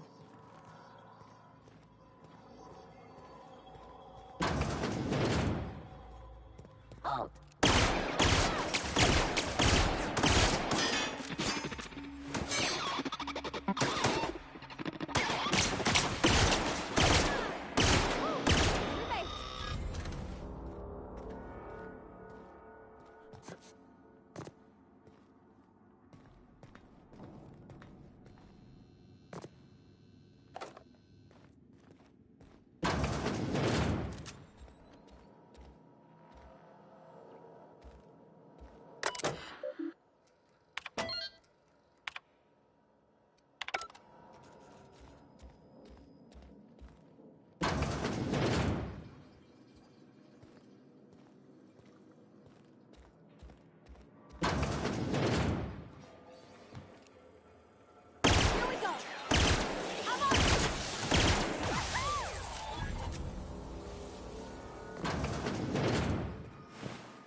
Processing. Here they Investigating. come! On it!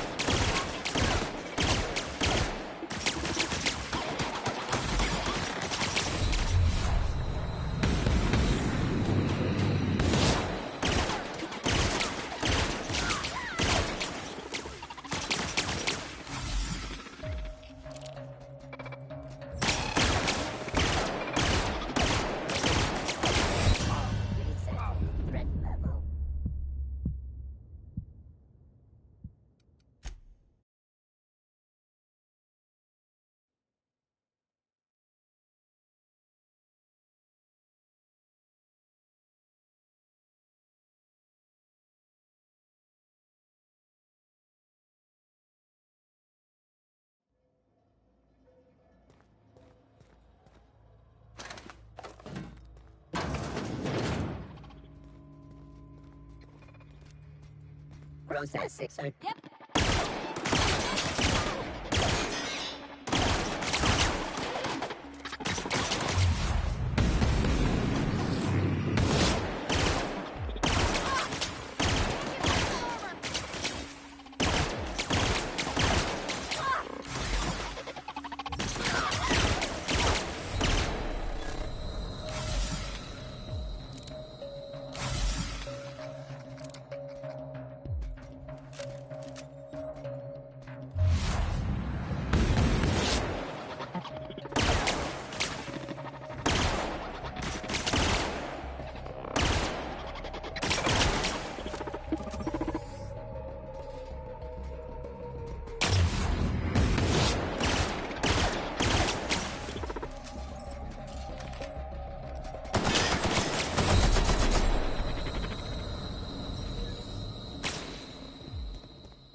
Not real. You're not real.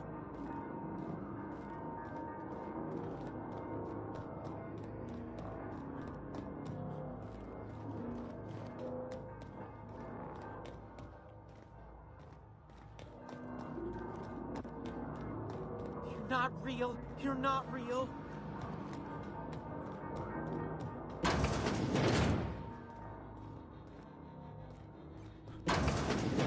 Mind the steam.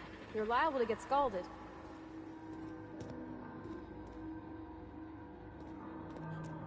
Go away, Phantom!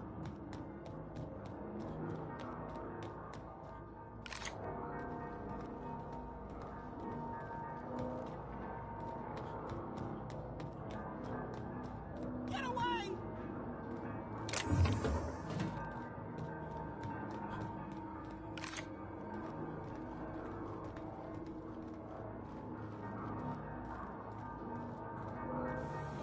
Phantom?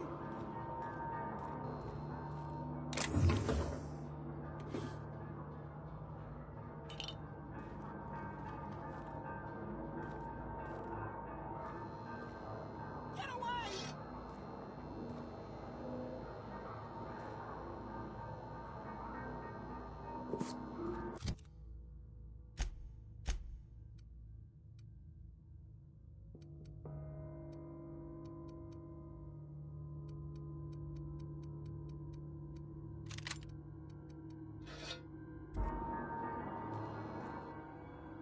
You're not real! You're not real! Get away from me, Phantom! Shoot! Scram!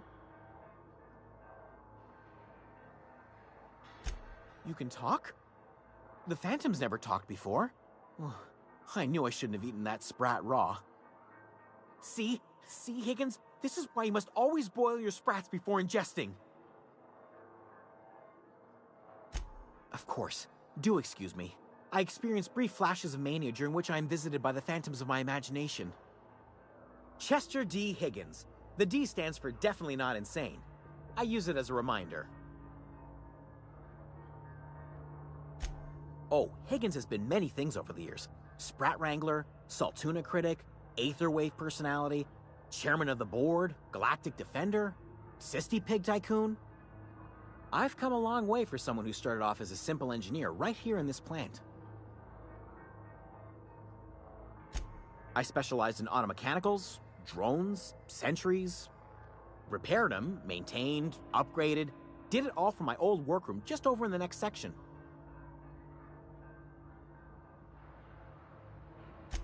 Look, I don't want to fall into any trouble with the mechanicals. If they wise up to our plans, they will come for us. With prodding irons. You know, you remind me of myself back when I was an intergalactic adventurer. I discovered a flaw. Their hostility levels were hardwired to maximum. There's no changing that, but you could rewrite their targeting protocol so they attack each other instead.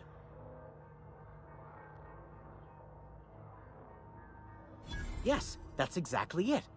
I see you're also versed in the noble art of mechanical engineering. There's a behavior control terminal in the other room. It should have options to change how the mechanicals act, including whom they shoot at. Oh, that reminds me.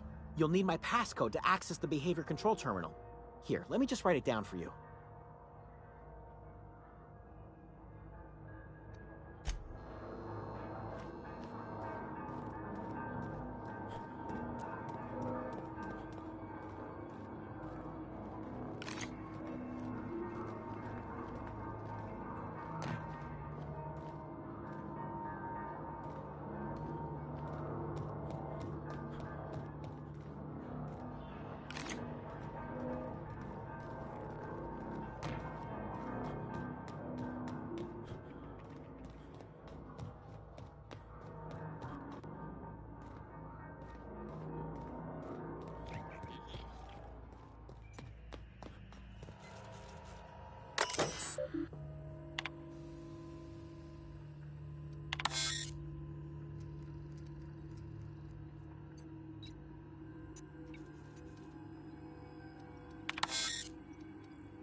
3 switches. That'll be easy enough.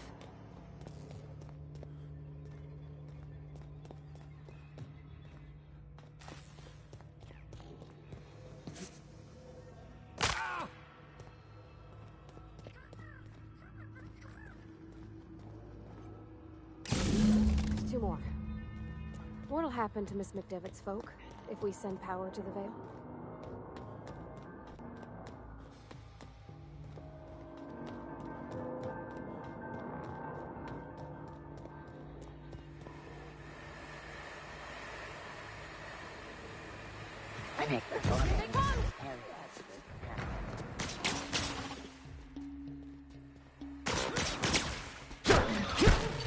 That's the last of them.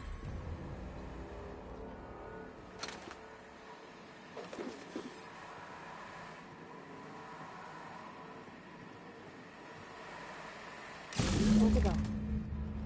If we send the power to Miss McDevitt, what happens to the Vale?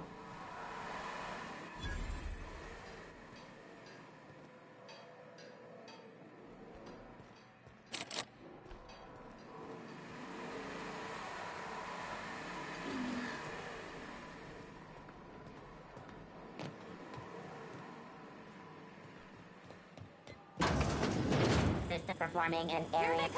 Don't mess with us.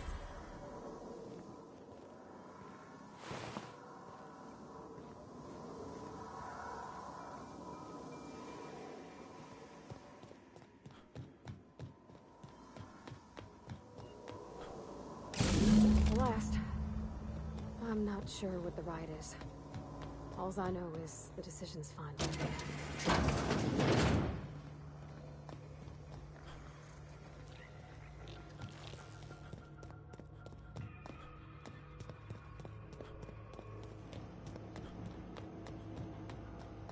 Once we do this, there's no going back.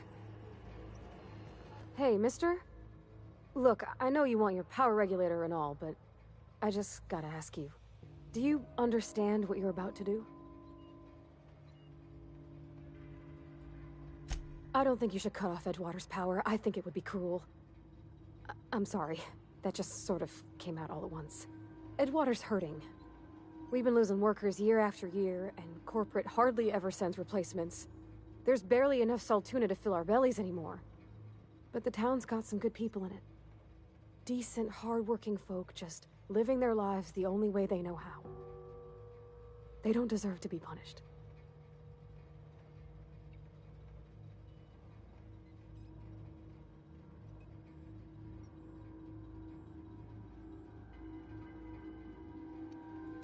That sure sounds like Mr. Thompson. If he was standing here, I imagine he'd remind us of how we're all one big, happy Spacer's Choice family. In Mr. Thompson's eyes, those deserters are still part of the Spacer's Choice family. The family must work together in order to survive. I hate to say it, but I think Mr. Thompson's got a point. Unless those deserters come back, Edgewater's as good as dead. Cutting off their power might be the only way. Sorry, I didn't mean to babble on like that. I felt like I had to say something.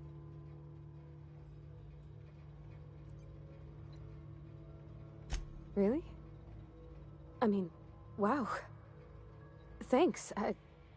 No one's ever told me those words in that order.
one!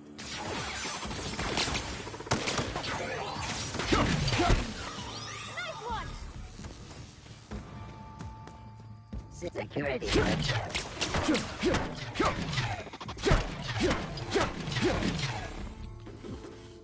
Well, that's gotta hurt.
Oh, that's Thomas. He used to follow me around before he left the cannery. Don't know how much longer we'll last without power.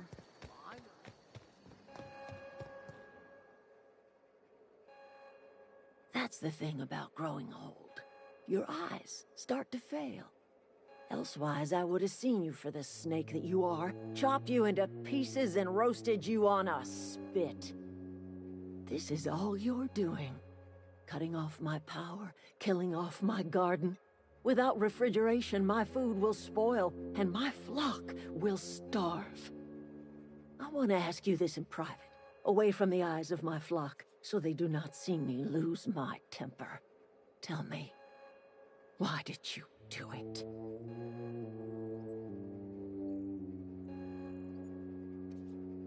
You killed my garden, destroyed my community, sentenced my flock to a lifetime of slavery in Edgewater for a power regulator. Well, shit, I wish it was personal. Go talk to Grace and Thomas. Look them in the eye and tell them their life here is over, and the only thing left to do is go back to Edgewater. This is now your responsibility. And you tell Reed Thompson that I will never return to Edgewater. I would rather die among my flowers than live under his management.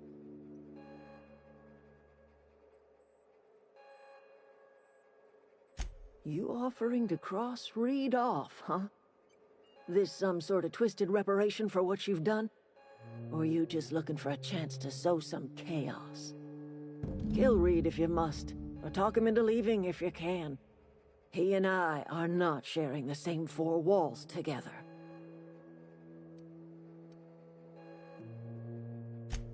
Tell Reed that I can make his people healthy again. I can end their plague. Start a new garden right in the cannery. 3 square meals for every man and woman in Edgewater. Tell him how I've made the Vale bloom again. The soil has whispered its secrets to me, and I alone know how to breathe life back into the earth. The secret is human corpses. I've been grinding them up in my fertilizer for years. Marauder, worker, don't matter much to me. The human body is rich with nutrients.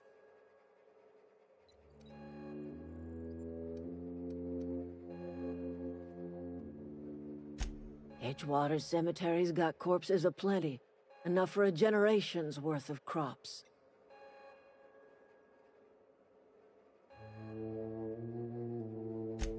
My son worked in that cannery. When the plague started coming, he was one of the first to fall sick. We had a store of medicine locked away, but Reed refused to treat him. Said my boy didn't deserve treatment. Said the medicine would have been wasted on him. So I buried my boy in the cemetery, gathered my belongings, and left.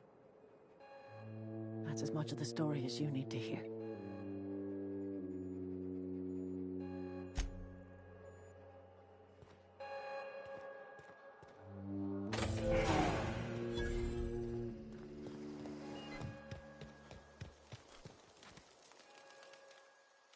Everybody keeps staring at me. It's not my fault the power's dead. Whoa, Miss Parvati. Hey, you're, what, how are you? Hi, hello. Are you, are things safe out here? How are you keeping? Great, just great. I've been trying to keep stuff running, just like you. Only I'm not so... Wait, they didn't kick you out, did they?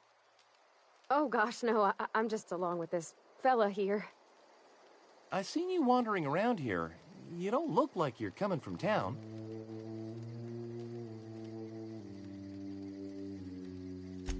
Never heard it phrased in such a way before. I guess we're all trying to get our ships off the ground, ain't we? Sorry, I just wasn't sure if you were from town or if you were one of us. Something's been chewing at me, you see. Fact is, I've been, well, lying. To everybody here. Camp thinks I'm a mechanical genius, but I couldn't fix a busted chair.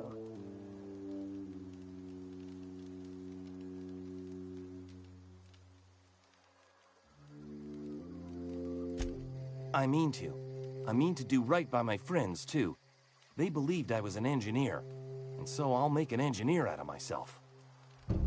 You ever heard of the Young Spacer's Guide to Mechanical Engineering? Comes in a set of 3. If I had my hands on one of those data pads, I could teach myself the ins and outs. Those are good. My dad kept a copy with him when he was working in the cannery. I know the old community center kept a copy. Should find another one back in town.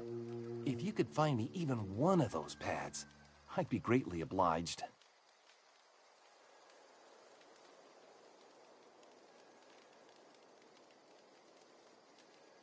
No kidding! Really? Well, which one?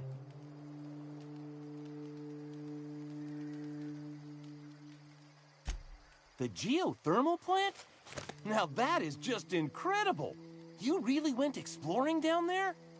Adelaide always told us it was swarming with hostile mechanicals. I appreciate you going through all that trouble. In fact, I put aside something special, on the off chance that somebody'd search out those data pads for me. Sure, I'd be glad to take them off your hands.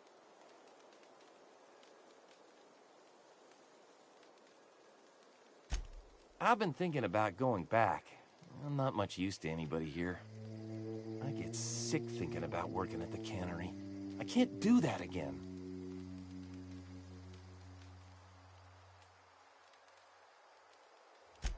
You know something? I think you're right. The town could use another engineer, and I'm on my way to becoming one. I could do a lot of good in Edgewater. Maybe even keep a garage of my own with a little workbench and my very own toolbox. It's just... Adelaide's never gonna forgive me. Not in 100 years. I go crawling back to my old life in Edgewater, and I'm as good as dead to her.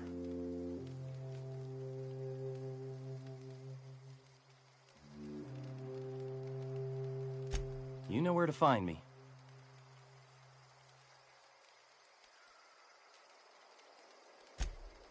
What's on your mind?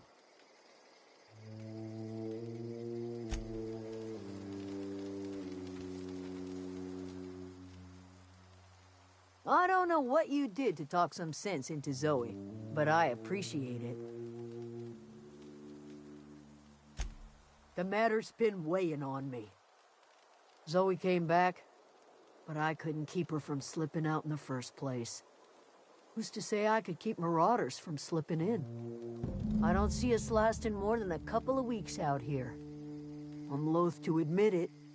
We're gonna have to make our peace with Thompson and hope he takes us back. Listen, we go back to Reed, hat in hand, begging for our old jobs back. Well, Adelaide's not gonna forgive us. She never talked to us again.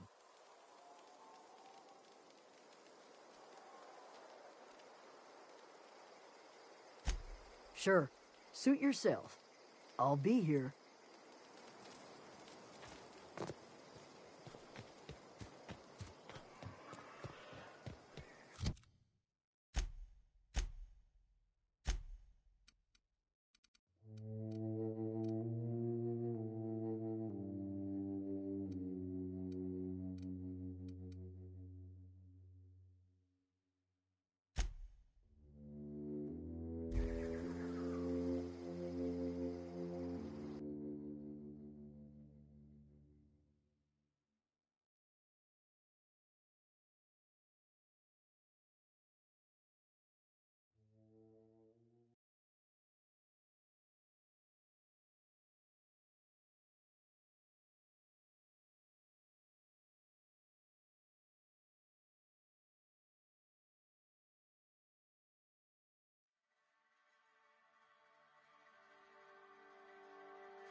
This is a fine day, friend.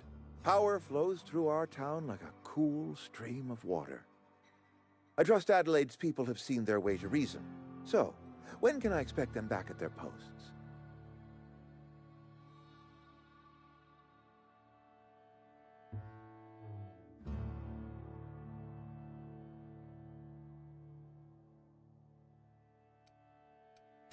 Go ahead.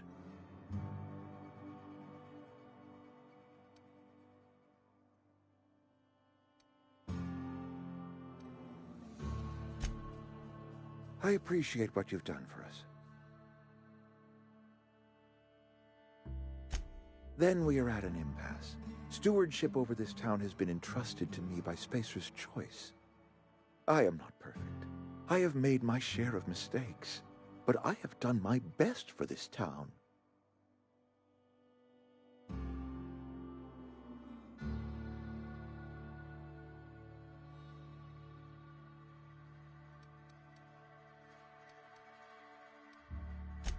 I am a Spacer's Choice man. My father was a Spacer's Choice man. Edgewater may not look like much to some buttoned-up freelancer, but it is my home.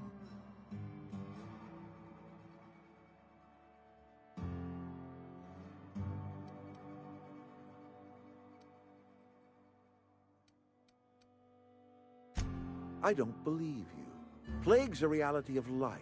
Best treatment is a good work ethic.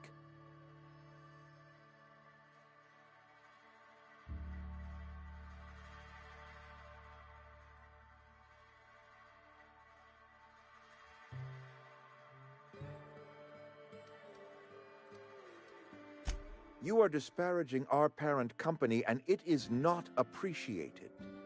We are a Spacer's Choice Saltuna cannery. We eat Saltuna here, and only Saltuna.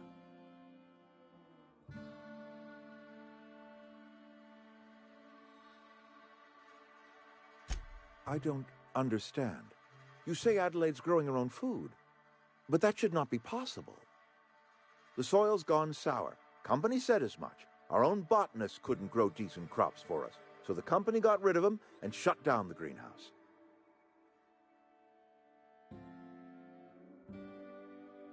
You'll excuse me for being skeptical, How exactly is Adelaide growing crops in barren soil?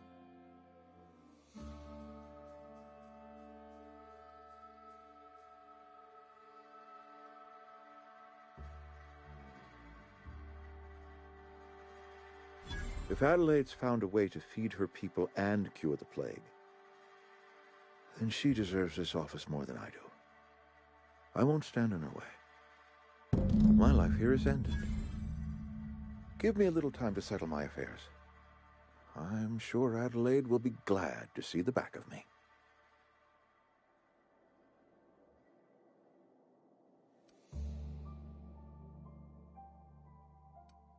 A couple months ago, I might have put in for a transfer.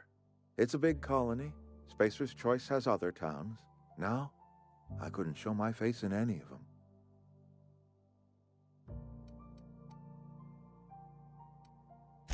I have always tried to do right by my town. It has never been easy.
Look at that.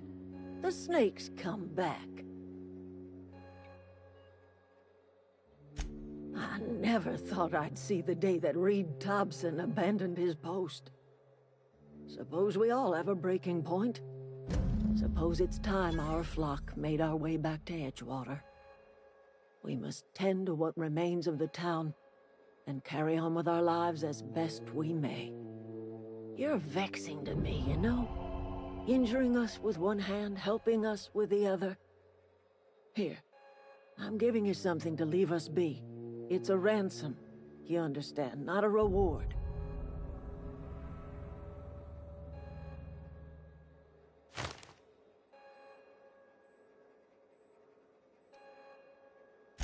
This don't put us on even footing, you understand. But it is a start. I might turn that old cannery into a garden. Got ourselves a whole cemetery bursting with bodies. I need some time to gather my personals. Long walk back to Edgewater. Got a considerable burden to carry.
Is this your ship?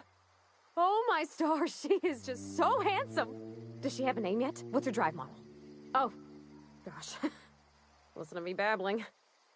When I was in Edgewater, I dreamed of flying on a real ship, working on a real engine, belonging to a proper crew. I'm the only decent mechanic Edgewater's got, but every time I think of going back, I get this sinking feeling.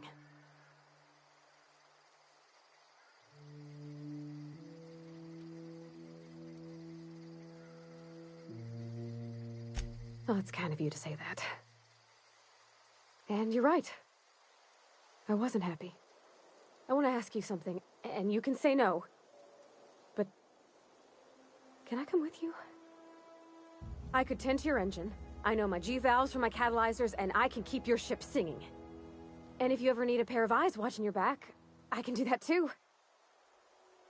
What do you think? Yes! I mean, thanks. You won't regret this, mister. Captain. I can call you Captain now. Ha!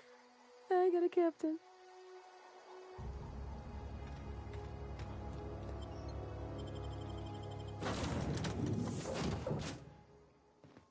Well, I certainly am looking forward to flying on a ship named the Unreliable. I'll just head upstairs and claim a room. Captain, what can I do for you, Captain? Do you know how to install a power regulator? Outstanding, Captain. Your aptitude for engineering will prove invaluable in the event of another catastrophic engine failure. Our engine room is located behind you, across the cargo bay, up the ladders.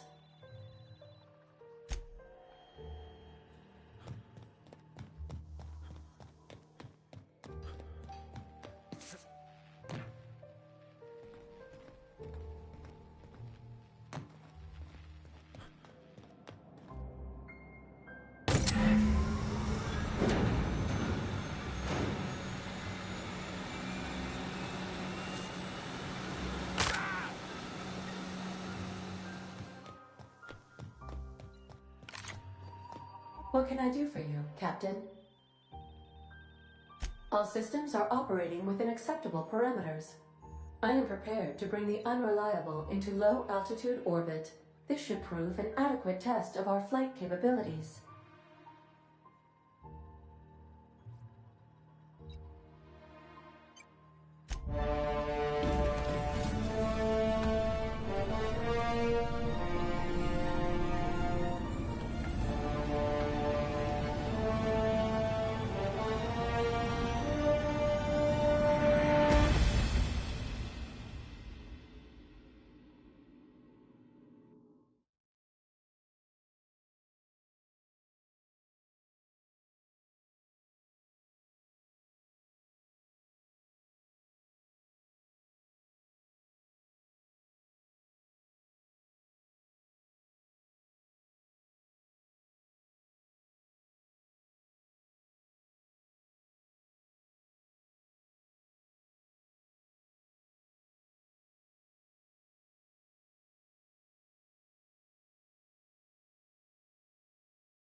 We have received a communication request from Dr. Phineas Wells.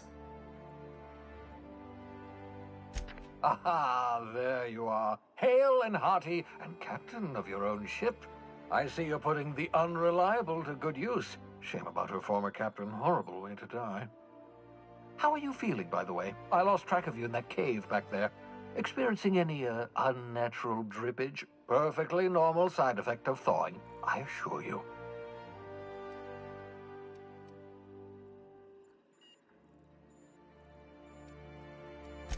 Good, great, excellent. Let's move on. What you saw in Emerald Vale is happening all across the colony. Food shortages, lack of supplies, and basic necessities. We're dying. The chairman, the minister, and all their lackeys on the board are to blame. The Hope has some of the brightest minds Earth ever sent us. If we can revive the Hope's colonists, they can help us undo the board's mistakes. They can help us set things right.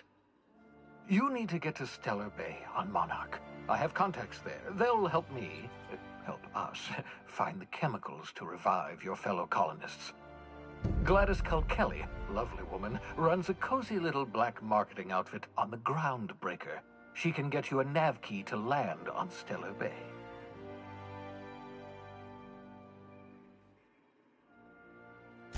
Excellent. I'll send her a wireless. Let her know you're coming. By the way, I gave Captain Hawthorne a disguise apparatus of my own design, cutting-edge technology years ahead of its time. I call it the Holographic Shroud. I'm sure it will prove remarkably useful to you. You'll find it in the captain's quarters. Excellent. I'll contact you once you've found a way to get to Stellar Bay. If you have any questions, come see me in my lab. And remember, don't trust the board. They'll try to win you over with promises of wealth and power, but it's a lie. The board's only interested in filling their own pockets. If we don't put a stop to them, they're going to run this colony to the ground. Transmission ended. If you are ready to depart, please select a destination on your navigation terminal.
Destination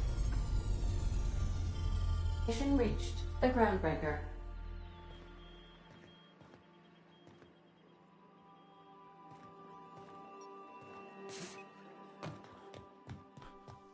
Can we talk?